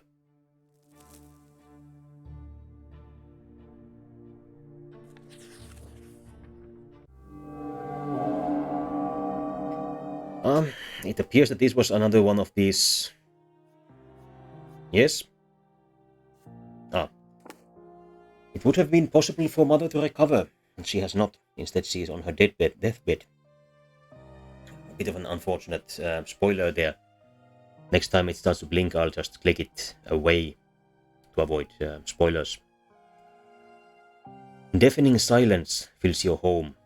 You are standing by Mother's bedside. So are Father, Gloria, and Nathan. For an entire day, Mother has been feverish, barely conscious. Gloria never leaves her side, not even for a minute. Nathan has even stopped drinking so he can offer your sister his awkward help. Mother's health deteriorated greatly over the past year, and the fighting in the family home has dealt a great blow to her. She has been bedridden for a month. You have been to every doctor and folk healer, but no one can help her. They all tell you the same thing. Lady Lydia's life is in the hands of the twins now. If she passes away, she will not come back. And so you wait by Mother's bed in sorrow, hoping that she will regain consciousness. There's a long silence that no one has the courage to break. Then, at last, you hear Nathan's meek voice. Mother? It's me, Nathan. Can you hear me? Mother suddenly rises, on her elbows. She looks around, her eyes unseeing, beads of sweat forming on her pale forehead. My son, where are you? Nathan takes Mother by her thin, emaciated hand. She leans closer to look at him, struggling to recognize his face. Stephen, were you playing with your younger brothers in the garden? You must be all dirty. Come here. You may not be my son, but I care for you as though you were my own. Oh, what a nice, happy family we have. A blessing from the twins. Nathan is unsure what to do or say. Father strokes his wife's hair. His eyes are two orbs of searing, indescribable pain. You're a little confused, Lydia. This is Nathan. All the children are all grown up now, remember. Mother's eyes were bright and alive just now, but the next moment they grow dim again. Her head falls weakly back onto the pillow. You're right, my husband. The children grew up. I was never able to teach them how to live in peace with each other. I let you down, Robert. You made a mistake when you took me into your home. You saved my daughter and I from a life of poverty, and how did I repay you? Gloria cannot take it anymore. What are you saying, Mother? Don't you dare blame yourself. You did your best. You did all you could. Father looks away, unable to hold back the deluge of tears. Mother's voice, so faint now, calls out to you. And James? Where is he? With great care, you move closer to Mother. You answer her quietly. You're here, right by her side. James? I'm so happy to know you're here. I always knew greatness awaited you ever since you were a little boy. What a shame I won't be there to see it. I couldn't save the Brante family. I will face my punishment at my final judgment. But don't worry, my dears. I'm ready to stand before the twins. Lydia Brante's voice trails off. No longer a voice. Just a final whisper of life. Will you accept your mother's death? Or will you find a way to fight for her life? Our unity is too low.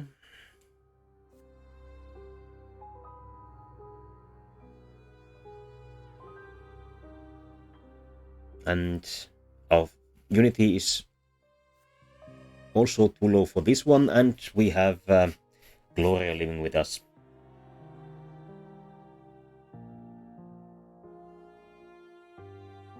So we must accept this loss.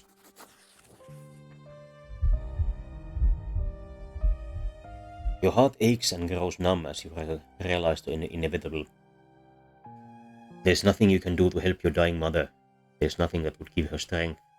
Your family has grown weak from all the spite and strife that has filled your home. Even now, at mother's deathbed, you can feel the enmity, disappointment and anger driving your family apart.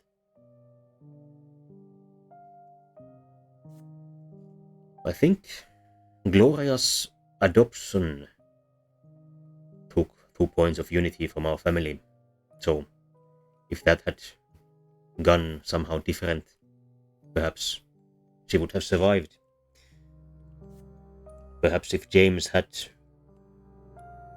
taken the low road and blackmailed his brother, perhaps there would have been a more positive outcome than there actually was. Children, accept this humbly. Her voice trails off, her eyes grow dull. Her cold hands release yours, fall onto the bed, and grow still. The last emotion on mother's face is a sadness born of exhaustion. A scream of despair rips itself out of Gloria's throat. We did this to her. We fought so much that we killed her.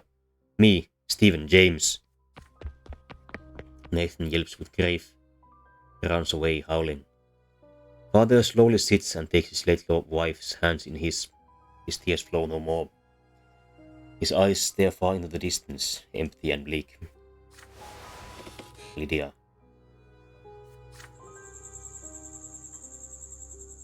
You mourn her together, but alone. You leave the house to roam the garden, empty and numb.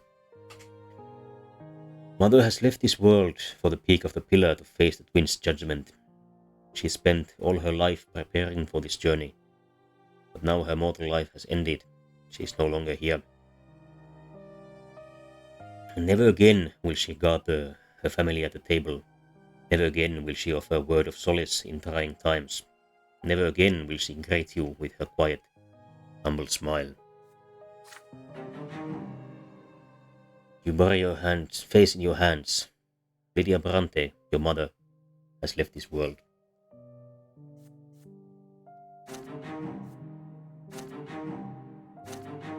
The relationship with our actual relatives, or the relatives we share with Lydia, have all weakened slightly. Our mother passed away from a prolonged illness. Family unity has taken a huge hit, as has our willpower.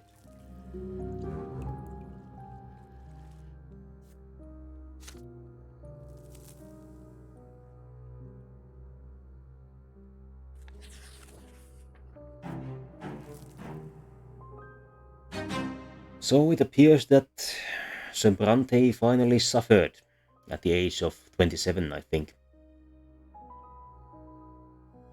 And the downward spiral seems to continue. A broken branch, a special event as a result of having a feud with our older brother. The sitting room is brightly illuminated by dozens of candles. Today, the tapestry bearing the Brante family crest, an oak branch wrapped in chains, hangs above the fireplace. The petitions have been granted and the paperwork is ready. Today, Gloria will join the Brante family and become your father's lawful daughter. The entire family has gathered together, except for Stephen. Ever since you and Gloria got your way, your elder brother has spent less and less time at home, preferring to take prolonged trips or visit his noble friends.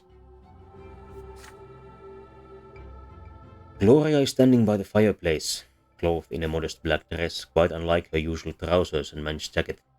Even her hair is braided today. For the sake of this momentous occasion, she is behaving as reservedly as she can, though she often glances at you with gratitude. Father steps forward solemnly and makes a speech as the family watches in profound silence. Come closer, Gloria. Become a branch of the Brante family tree. Gloria kneels humbly before the man she has called Sir Robert all her life. She holds his hand in front of her face, as the ceremony demands. From this day forth, you shall be a full member of this family, your fate now bound with ours. Write your name with honor, and may the Brante family prosper with you. Gloria leaves a filial kiss on the fingers of his outstretched hand. Now rise, Gloria Brante. Slowly, carefully, confidently, Gloria rises to her feet. For the first time since childhood, she looks and seems like your older sister. With a smile, father at last embraces his adopted daughter as a parent. Gloria warmly responds to his embrace. Then he raised to you. James, we are legally brother and sister now. I owe it all to you. I swear I'll never forget what you've done for me. I promise I'll be more careful from now on. I'll only do what's best for the family whose name I bear. You answer her without hesitation. Gloria has always been your family. All you did was make it official. Your sister squeezes your hand in excitement. This is her day, the day she has been waiting for all her life. Loud, thudding steps echo in the foyer. The door swings open. Stephen stands on the doorstep. Your older brother, now haggard-looking and covered in the dust of the road, casts a tired gaze over the faces of the family gathered around the fireplace. So, it seems I've arrived at the very moment of triumph. Would you look at that? Already celebrating the day Brante family lost its honor, are you? Gloria stands between you and him, brave and confident, hands on her hips. She has no reason to be afraid of Stephen's fury now. We are celebrating the fact that no member of this family can now toss another member out on the street. Stephen allows himself a bitter chuckle. Gloria, how typical of you. You've cut off your nose to spite your face, and my brother James is just the same. You've all robbed our bloodline of our noble future. You've ruined everything Sir Gregor Brante paid for in sweat and blood. If it weren't for him, you would have nothing. Stephen's face grows crimson as he says those words. It takes him a moment, albeit a brief one, to compose himself and continue. But what's done is done. Our honor is already lost. From now on, I will have no further connection to your family. I'm leaving for the capital. Nothing will ever make me visit this home again. I suppose it's time for my farewells then. Stephen, wait. Don't be ridiculous. You're still my eldest son and heir. And what, pray tell, am I to inherit, father? You robbed us all of our hereditary title right when it was within our grasp. I don't blame you. You're just a weak victim of my brother's schemes. Or do you disagree, James? Stephen delivers this furious tirade from the doorway, one step away from leaving. What will you tell Stephen before he departs forever? We could maintain ties with him if we had a higher unity and a better relationship with him. But we do not. So we allow him to cut his ties with us. Coldly, you snap back at Stephen that if a title was all your brother ever wanted from this family, then he doesn't deserve to bear the family name. All Stephen has brought to the Brante family is strife, animosity and scorn.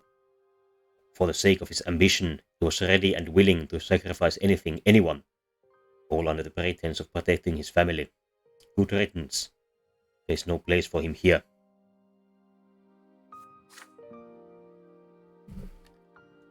Stephen meets your lengthy speech with surprising calm. When you are done, a bitter grin appears on his face once again. You will never understand what it means to be a nobleman, James. And you are right about one thing. This is no longer my concern. It's high time I did something for myself. I am still the son of Amalia Elborne. Should I ask my uncle Elborne to grant me his family name, he will not refuse me.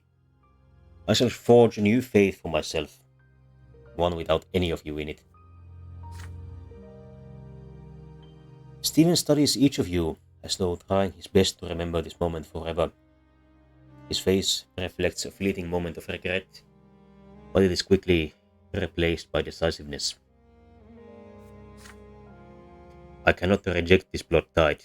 It flows in my veins now, but I can reject all of you. Sir Robert Brante, you are no longer my father or my patriarch. James, Nathan, you are my brothers no more, and I will make sure everyone knows it. Stephen removes a ring bearing the family seal from his finger and hurls it into the roaring fireplace. Then he glances at each of you one last time before turning away and walking briskly outside. A moment later, you hear hooves clattering against cobblestones, growing quieter as they recede into the distance. And then, a long silence marred only by the crackling of the fireplace, Father collapses into a chair, overcome with grief. My eldest son has rejected our family, he guards. What did I do to anger you so? Gloria steps carefully towards her foster father. Her hand comes to rest on his shoulder. He puts it to his face as the tears begin to flow. I hoped Stephen would come to accept our decision, but a hereditary title means more to him than our family's happiness. We won't make the same mistake he did. We will weather the scorn of the noble families with dignity. We will remain united in this home, no matter what. Yes, father, that we will. Your family does their best to console each other, but their celebration is ruined. Eventually you go to your room to sleep, but a flood of memories keeps slumber at bay. You remember Stephen leading you by the hand through the yard. You remember sitting at the big table on the porch, poking each other in the arm. You remember marching through the streets of Anisot at night, looking for Gloria. And now, Stephen has left his family home in Anisot, never to return. This is the last you will ever hear of the man who used to be your elder brother.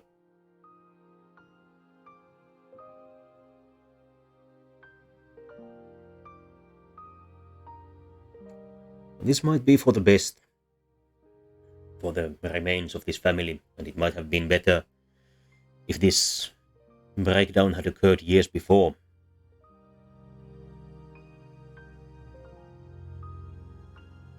I myself have not spoken to my elder sister in years now, and I personally think it's better that way. If I think about this kind of happy memories with my sister, I would have to go to around the early 90s. The last time that I had a positive interaction with my sister when I was a very small child. But unfortunately, I was not only a legal adult, but a social adult as well, graduated and working before I was done with her. It's perhaps a little disappointing how loyal children can be to their families, even when they should not.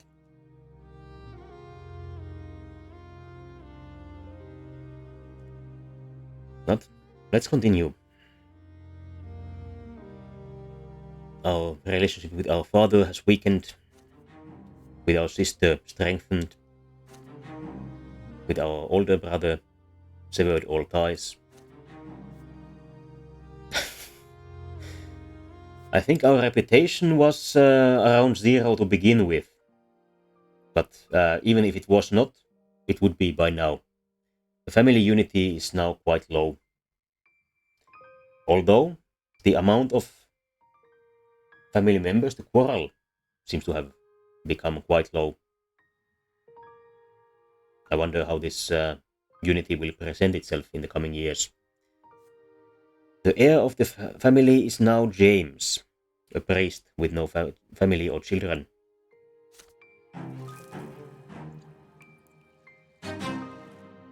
Special event, Gloria Brante. Either the family is at peace, or we succeeded in our secret plot.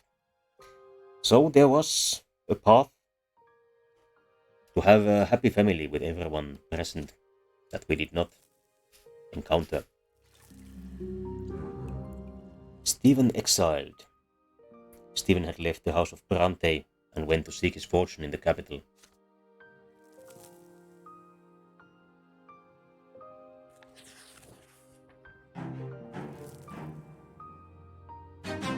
Thomas's wedding. Another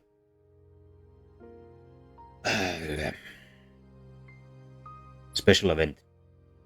Thomas Wero is alive, we are friends with him, and he has not been exiled. This is a day you remember well. It began with a loud, impatient knock on the door.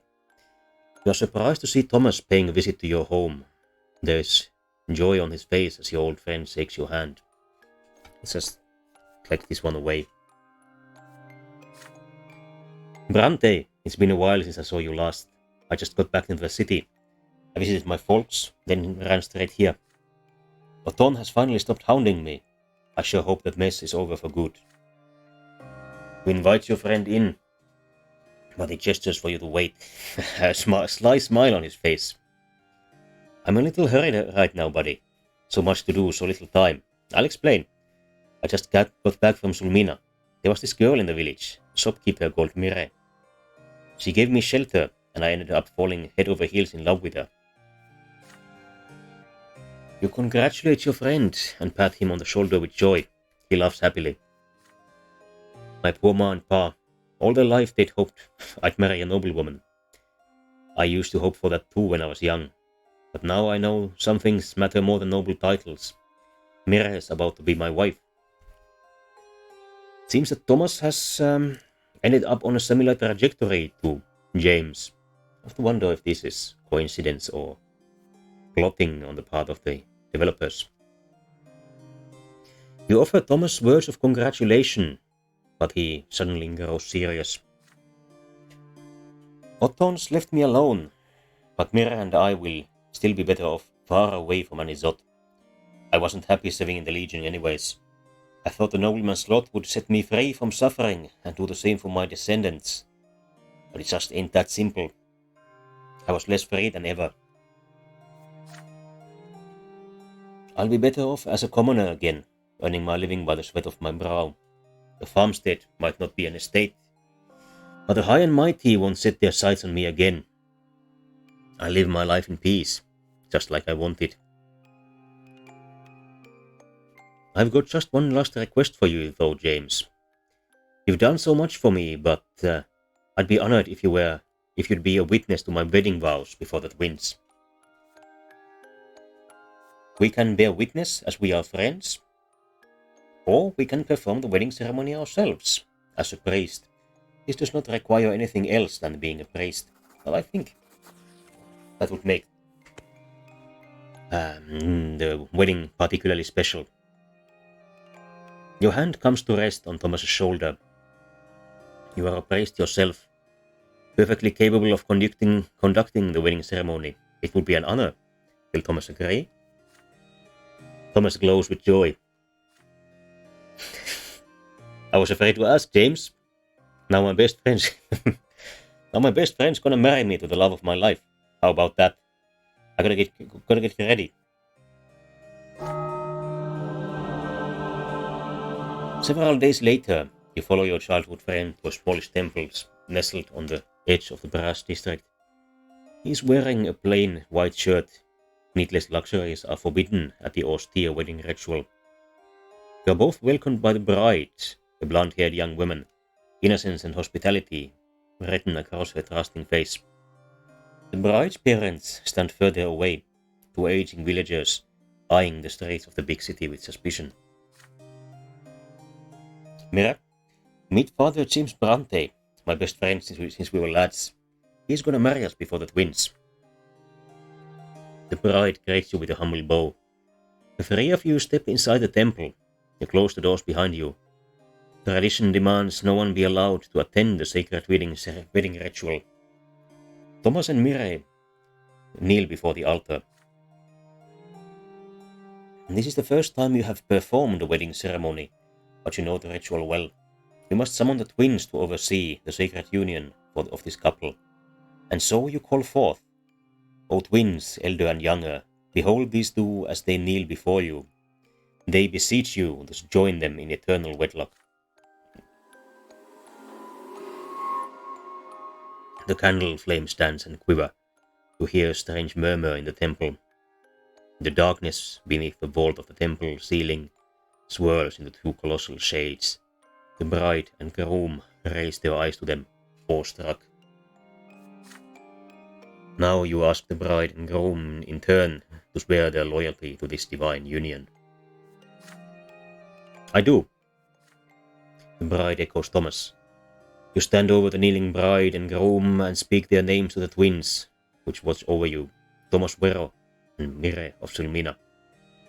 One of the colossal shades leads over them, looming like a towering sword, while the other bursts in a beacon of blinding light that illuminates the temple from within. Thomas and Mire look into each other's eyes in amazement. From this moment forth, they are bound to one another by divine law, and divine love fills their hearts. And with that, the ritual is complete. Thomas Vero and Mire of Silmina are now man and wife in the eyes of the twins. The solemn ceremony has ended. It is time to celebrate. The humble but happy feast is to be held in the bride's village. As day gives way to night, you and Thomas leave the revel to enjoy a moment of quiet repose on the front porch. The familiar wastes of Magra stretch out before you in the darkness. Your old friend looks off into the darkness, hopeful. Yeah, I remember how we fought in that yard over there, over our little brothers. So much happened since then. Both of you laugh as you recall the beginning of your friendship. I'll treasure those memories forever, I will. And you can be sure that my firstborn son's name will be James. Thomas chuckles, pondering. You and I, we grew up on the same street, but look how different we turned out.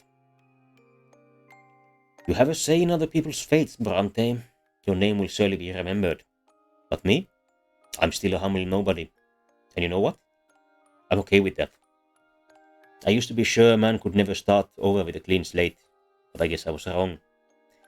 I'll never forget you, James Brante, and I'll never forget everything you've done for me.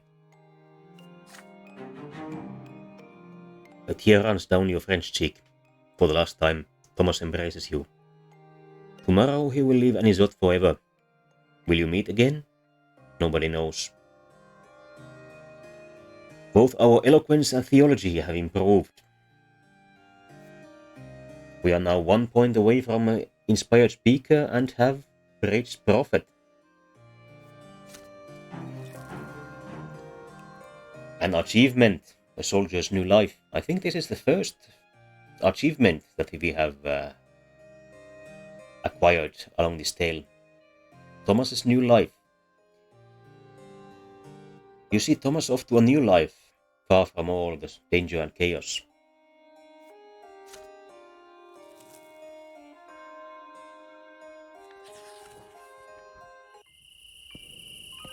Seems that this was another destiny. Repentance. The last few months have been marked by an welcome absence of quarreling at the Brante estate. The only concern these days is the price you have had to pay for this peace.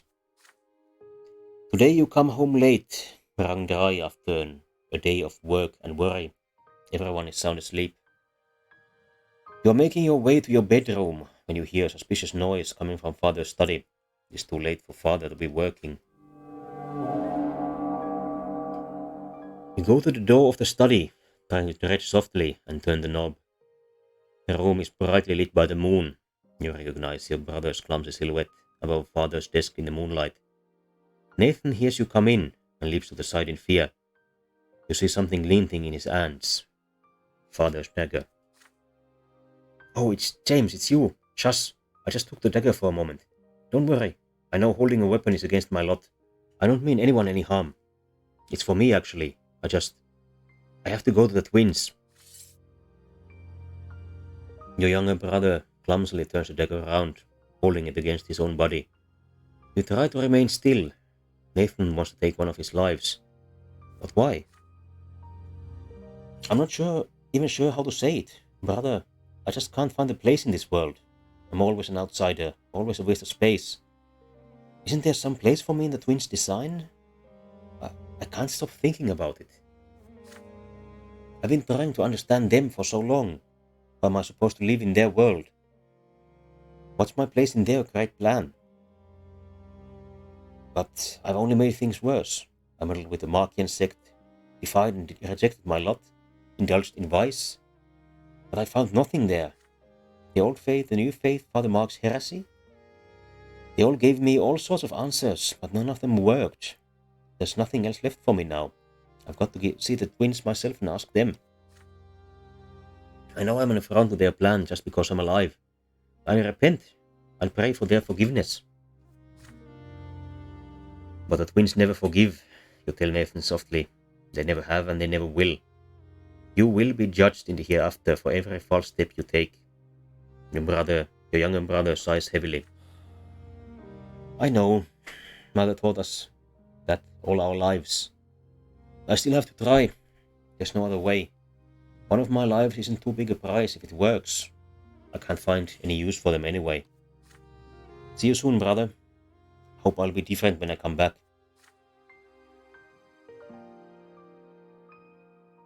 A cloud passes over the moon. Father's study. It grows dark, illuminated only by the shining light of the distant pillar. Nathan's body contorts awkwardly, raises the dagger, aiming it at his own heart. We cannot call Mother as she is not alive, but we can use our friendship and theology to protect him, which we will do.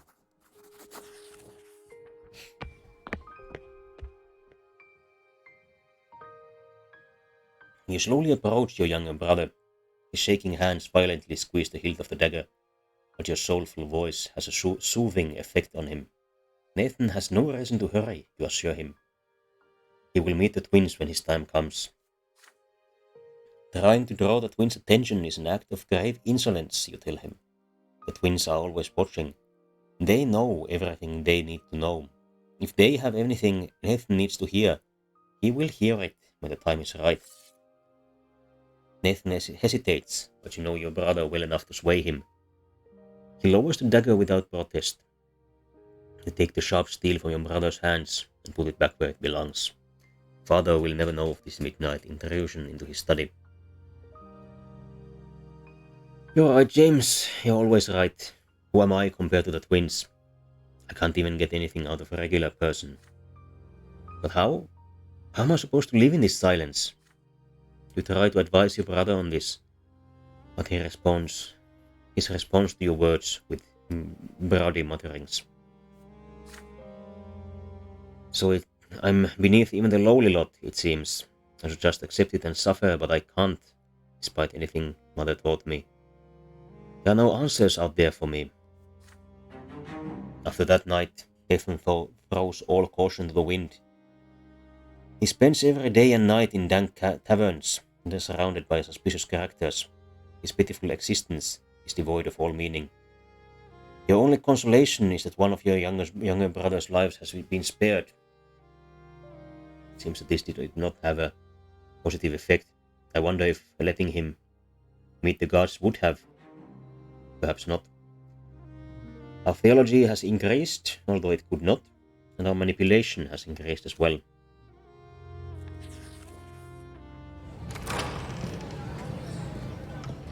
The denunciation, the Inquisition ward, that has become your second home now feels jarringly different. Jeanne is sitting on a crude bench, all hunched over, her face in her hands. You stand by her side, still unable to believe that this is really happening. Look, these are our case files. The retribution is inevitable. We will face the tribunal tomorrow. Without lifting her eyes, she hands you a couple of pages. Witnessed with my own eyes as Inquisitor James Brante and his sister in faith Jeanne indulged in debauchery beneath the canopy of the sacred silver tree. It is a denunciation. Someone saw you that night under the silver tree. Patriarch Cassius insisted on attending the hearing, and Ulrich will pass judgment. Her eyes are full of angry tears. You reach out to touch her shoulder reassuringly, and Jeanne moves away. She breathes deeply and pulls herself together. Answer him honestly. The younger will be watching over us. Lying is out of question. Should you acknowledge your guilt, or is there a way to escape punishment? We cannot ask the Archduke for help, as he is not grateful to us. If we were in a relationship with Jeanne and a little bit more eloquent, we could deny everything. But we cannot do that. And I don't think James would in any case. We shall tell the truth. The denunciation.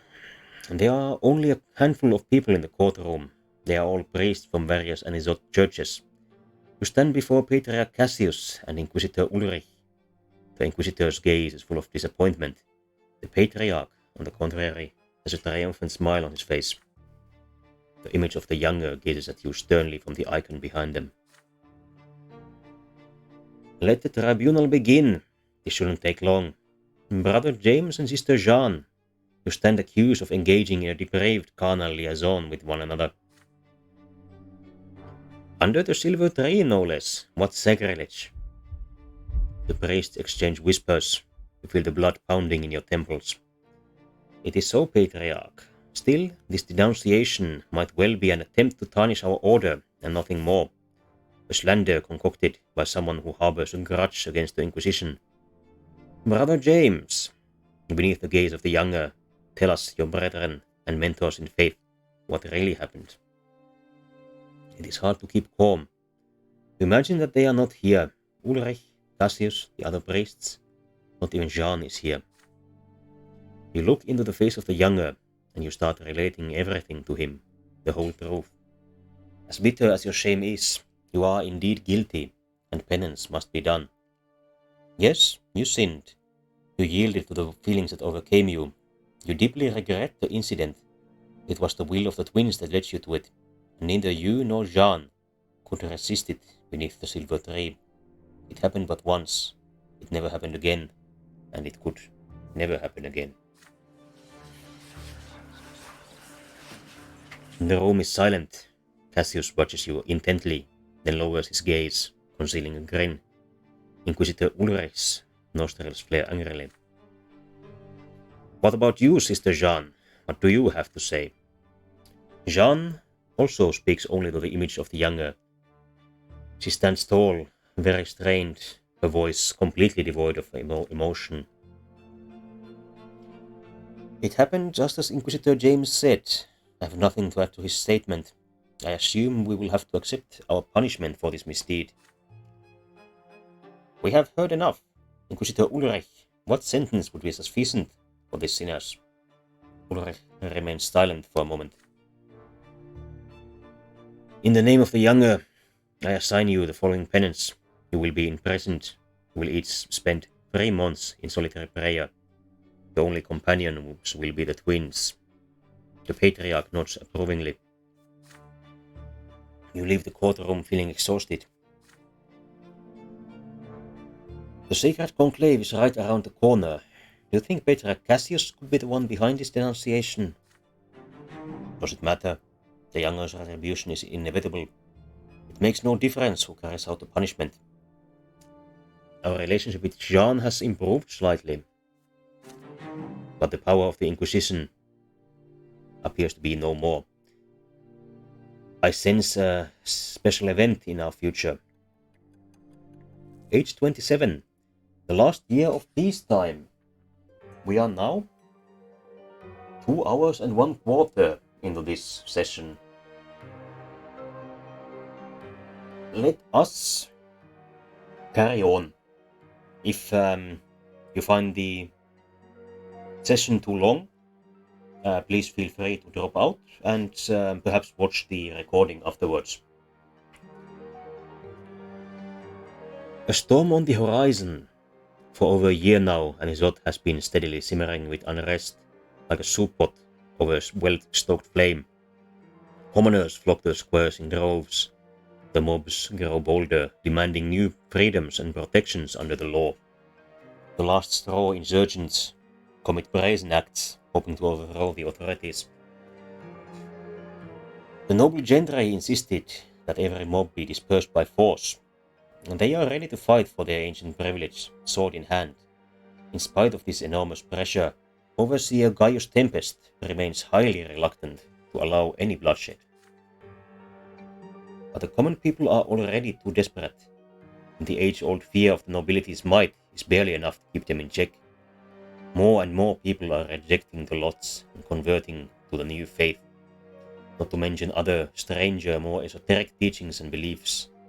New secret societies and clandestine gatherings appear every day. Printed pamphlets litter the streets. Yet no one is rushing to subdue the citizens or punish the city. For now. Father Leonard has transformed the Temple of the Silver Tree into a new believer stronghold. He is no longer afraid to break the ban on preaching the new faith. His sermons now openly challenge the old faith. It seems the Church of the Twins is unable to recognize its great mistake. The lots must be abandoned as relics of the past. The Twins granted everyone the freedom to choose their own path in the world, and I will not stop until this freedom is recognized throughout the Empire. The next patriarch of Magra must be chosen by the parish, not the clergy. And this is the will of the Twins, and it must be ours as well. Leonard intends to amend the old order of the Church and become patriarch. His opponents, however, are beset by internal struggle and strife. The Inquisition is fighting a myriad of heresies, more of which appear every day. Not even the highest ranks of the faith are free from suspicion. The new faith, meanwhile, is steadily growing in numbers. People no longer fear being damned at the foot of a pillar for rejecting the divine design. The streets are restless and dangerous. Minds and souls are beset by confusion. The authorities argue and bicker among themselves.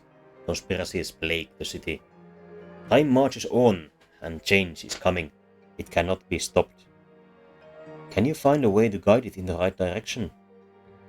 The weight of a new age now rests upon your shoulders.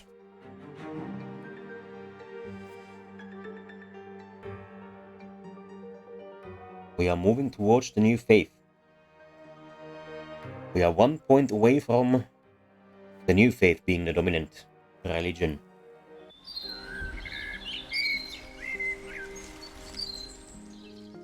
A family matter.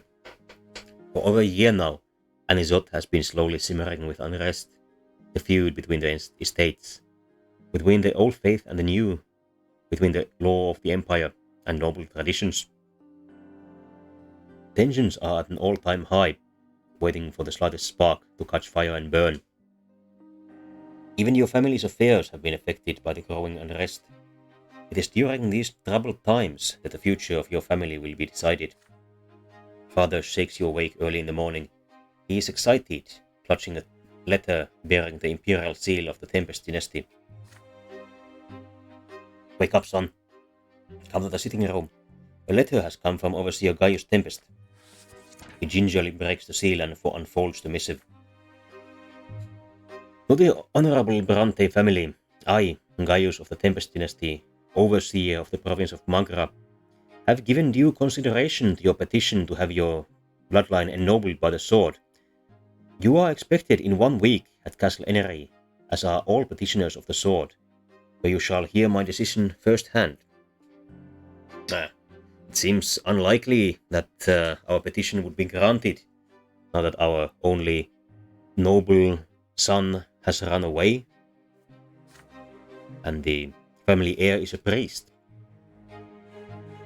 After finishing the letter, Father turns to you. He looks fatigued. Well, son, it's time for us to be honest with each other about our family. What do you have to say about this? Where do we, the Brantes, stand after so many years? What hopes do we have for the future of this family? The past 7 years have been marked by many life-changing events, the rare joys, the frequent fights, the arguments, the attempts at peace, the losses. Sometimes you have managed to change their minds and sometimes you have not. But your decisions have made you realize what matters most to you. The future of the Brante family must be decided here and now. We only have one possibility. Is this perhaps? We need relative, not absolutely horrendous unity. Luckily we have enough. If we had even worse unity, then we would be forced to sever ties with the family. We cannot become members of the Overseer's entourage, as we are not successful in our nobility, and we cannot become nobles of the sword for the same reasons. So what is... do these have basically the same... members of the Overseer's entourage would be more prestigious. They would have to be either very rich or very glorious to get that one. Apart from that, it seems that the requirements are fairly similar. So, preserving the family is our only choice. You reluctantly confess to father what both of you already know. It is clear what Gaius Tempest's decision will be. Your family's hopes of being ennobled by the sword are long gone. You had to maintain your family's reputation and fortune and peace at home. It all proved too much to handle. After expending too much energy resolving the strife within the family, you had little strength left for the rest. With a sigh, father agrees. You're right, my son. We couldn't weather the storm that came upon us. Who could even hope for a hereditary title after that? I can only imagine how your grandfather must be raging in the hereafter. The Brante patriarch uneasily considers what comes next. But our family is still together, still whole. It pains me to think that there were so many losses that could have been prevented. I must confess, at one point I even feared there might be nothing of us left. But we are still a family. Very well. We will abandon the pursuit of the nobility of the sword for our descendants and tend to the Brante family itself. Nathan peeks into the sitting room. His hair is tousled. Father? James? What happened? Nothing, Nathan. Life goes on. That's all. Your weary father embraces his two sons. The last of the embers that once were the letter from Gaius Tempest smolder away in the fireplace. It was almost too much to bear, but your family ties have been preserved. The Brante family will live on. Our grandfather is now openly hostile to us. Although he is dead, so hopefully he will have fairly few chances to interfere with us. Our willpower has increased.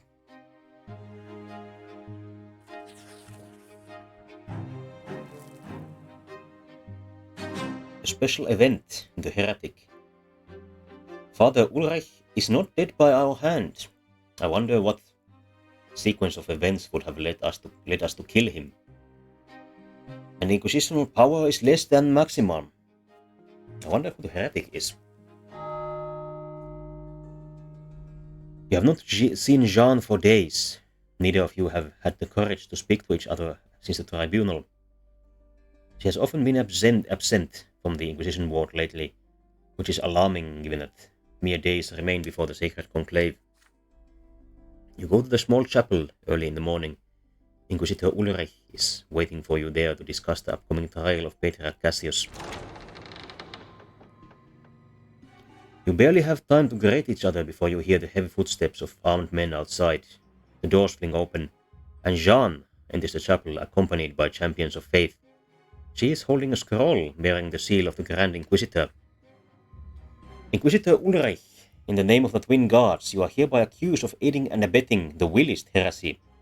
Like all willists, you have corrupted our faith and attempted to liken yourself to the gods. You ought to appear before the sacred tribunal at once. Follow me. So it appears that Ulrich has been caught. You step back from the Inquisitor. Ulrich raises an eyebrow in disdain. How dare you command me? I abide by the will of the winds and none other. Yield, Ulrich. The champions of faith draw their weapons and take a step forward. Ulrich's voice fills the chapel. He does not yell, but the sound knocks everyone off balance. I am will, I am power. I know no obstacles, no restraints. Back away. His voice vibrates through your body. You are paralyzed with pain. Your bones crack, your muscles convulse. A red haze blurs your vision. Jean and the champions of faith fall to the floor. I am leaving Anisot. Do not try to find me. Ulrich's words echo endlessly in your head. In your last moments of consciousness, you see him dash out of the chapel. After a while, you come to your senses. The champions of faith gingerly help each other up, still dazed. Jeanne approaches you and offers you her hand. I'm sorry for keeping this a secret from you. I suspected from the beginning that something was wrong with Ulrich. I only recently found out about the teachings of the Willists, and then it all made sense. I spent the last few days gathering evidence. The Willist heresy is among one of the most heinous teachings I've ever heard of. Once a person decides to submit exclusively to the will, forsaking love and law, he becomes a monster drunk on power. Few things are more dangerous than this. Captain Agronim, tell your men to stand down. There's no point in searching for Ulrich. He has already left Anisot. We should focus on the Patriarch. Father Ulrich was caught as an apostate and has left the town. Even the province. Ulrich has left Magra and was forced to hide from the Inquisition.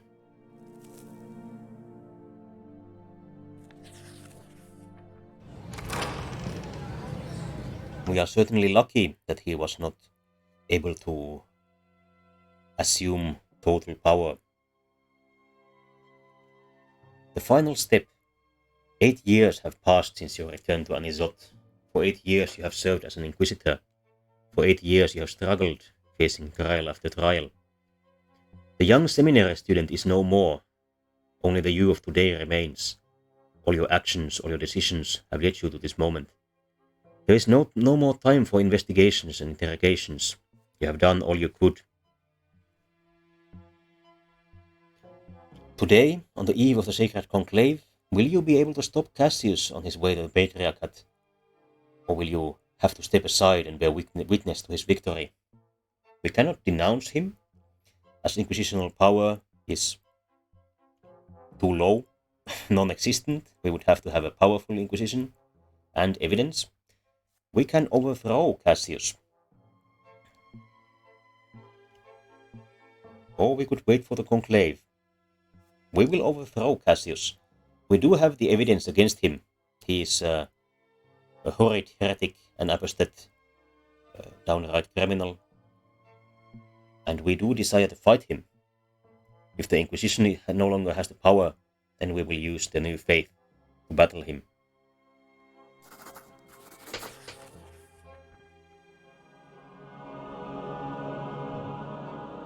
The new faith has become strong in recent years and is now edging out the teachings of Arcesius. Your name, now a symbol of the changes to come, is on the tip of every Magran's tongue. The Patriarch ought to be elected by his congregation.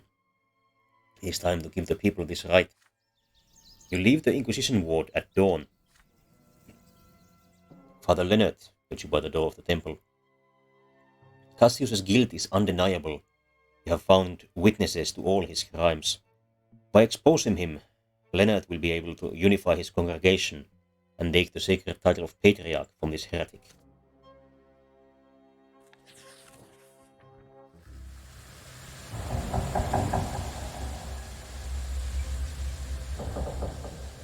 Cassius's downfall. Cassius will deliver a sermon in the square by the silver tree at sunset, as is customary. Let us gather our flock and hasten there, Inquisitor James. The abbot's appeal gathers half the city. Like tributaries of a turbulent river, the adepts of the new faith flow through the narrow streets to join the torrent that is the huge procession. These people, led by the abbot, are here for a common purpose, to depose Cassius. If you are part of the power they represent, it is a dizzying realization.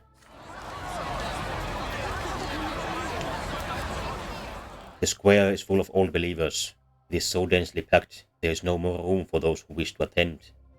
Standing on the stairs of the temple, Cassius towers above the crowd, his trusted clergymen to either side of him. Brothers and sisters, for 8 years I have borne the burden of the Patriarchate of Magra, and every day of those 8 years I have prayed diligently to the gods, begging them for mercy.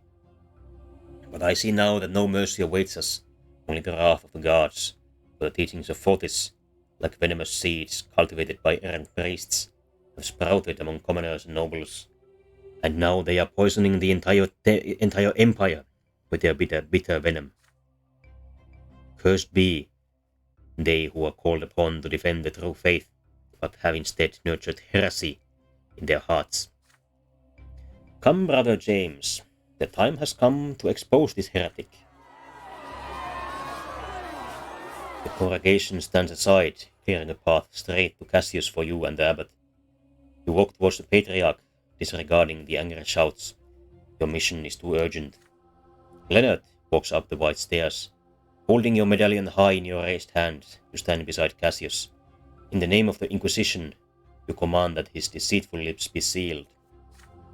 The Patriarch falls silent, astonished by your sudden appearance. Every word you utter is a lie, Cassius. How dare you accuse others of heresy and speak of the gods when you yourself have strayed from the faith and befouled your soul with apostasy? The crowd gasps. The Patriarch's eyes narrow. Are you in a position to make accusations against me, new believer? Oh, I am not. But those who stand by your side, averting their gaze before the implacable light of truth, they are, as are those you have poisoned with your maleficent heresy. Here they all are, before us. You gesture to the priest by his side. They are speechless for a moment, then fall to their knees. Retribution is inevitable, such is the law. These priests have confessed their crimes to the Inquisition. Now it is time for them to confess before the people who put their trust in them. Let the people behold their fear and shame. You hear grumble, whistles. The crowd is buzzing. The people do not comprehend what is going on. They are frightened and agitated. The priests cover their eyes. Cassius casts a bitter glance at over those who have betrayed him, then raises his hand with a sigh.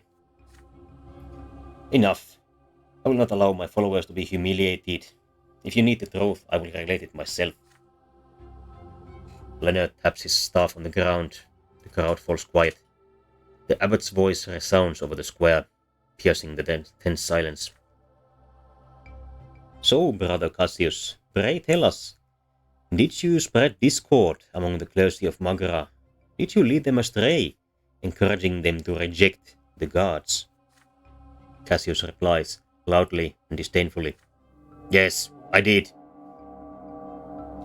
I put the priest to the test with my words one after another. I mourned those who were still strong in their faith in the twin gods, for they will never know a better life. I welcomed and instructed those who could hear me. Believe me, brothers and sisters, there were many, and there will be many more.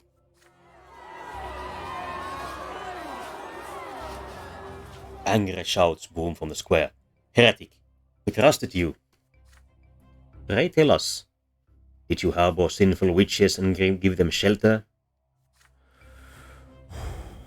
Suddenly the Patriarch sounds sorrowful. His voice loses the ring it had just a moment ago, becoming quiet and hoarse. I did, and I'm not ashamed of it. The first lesson Father Mark told me was that witches cannot live in the world created by the twins. There is no place for them, neither in this world nor in the hereafter. It was my duty to give them a chance to have a life, at least in this world.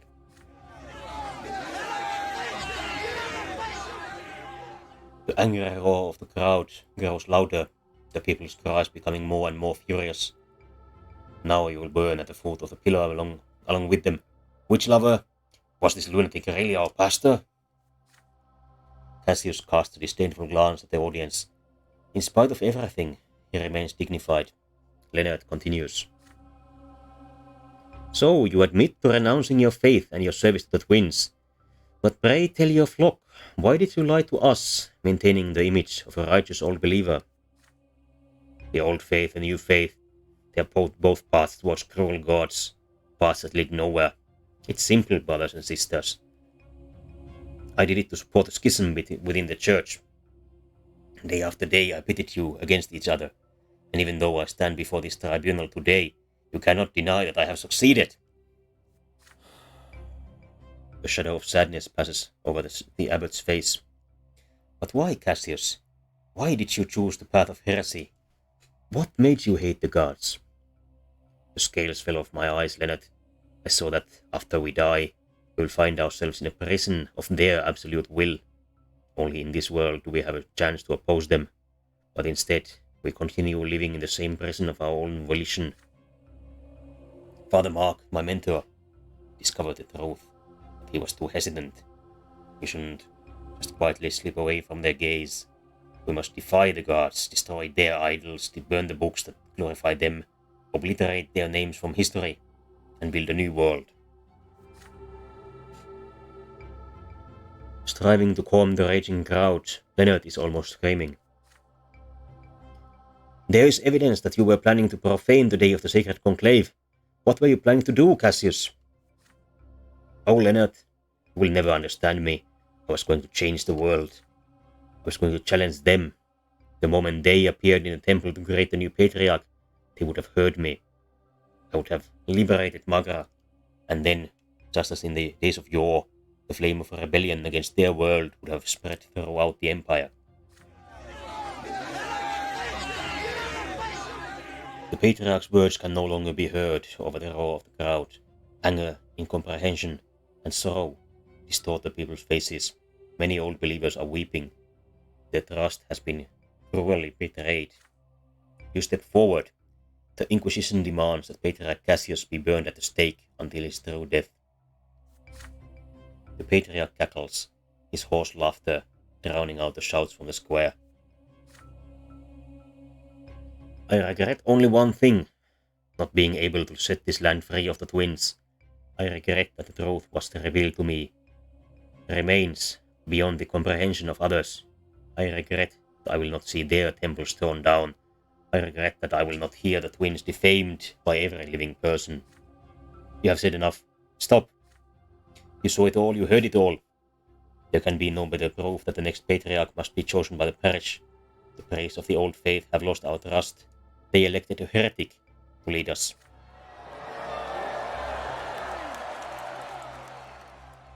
The people applaud, Leonard. You hear your name amidst their shouts of approval. Under your command, Cassius and his entourage are marched out of the square. You will need to get them to the Inquisition ward before the crowd tears them to pieces. When you leave the ward, you see Jeanne coming towards you. Her face is frozen in fury, her fists clenched. She is accompanied by the champions of faith, led by Captain Ageronim. Never stand in my way again, Brante. When I look at you, I see neither a brother nor an inquisitor. They have brought down one heretic only to elevate another. It is a betrayal of everything we have worked for, everything we were, everything we could have been. I have been indulgent with you all these years, but this is unforgivable. I will not allow Leonard to become patriarch. Go, and never return. Jeanne walks back into the ward. The soldiers, once loyal to you, follow her. Is this a victory? Cassius may have been convicted of heresy. This conviction will not heal the division between the new faith and the old that has been growing for the past 8 years. Will the church ever be whole again? Our relationship with Jean has weakened significantly. Patriarch Cassius has died. The new faith has become more powerful, and the power of the commoners has increased. Another achievement. It seems that the achievements are largely connected with the possible endings of the peacetime. Cassius overthrown. With our aid, the new believers force Patriarch Cassius from his sacred post. End of chapter 4. Peacetime. Peaceful years are over. The storm of the revolt is brewing in Anisot. Tomorrow will be the day when you will reap the harvest of all your deeds during these 8 years. I think that we are done for today. I won't even click forward so that we can begin from the very start of the rebellion next week without any spoilers for us. It's time to end the recording. Thank you for watching, those who are watching on YouTube.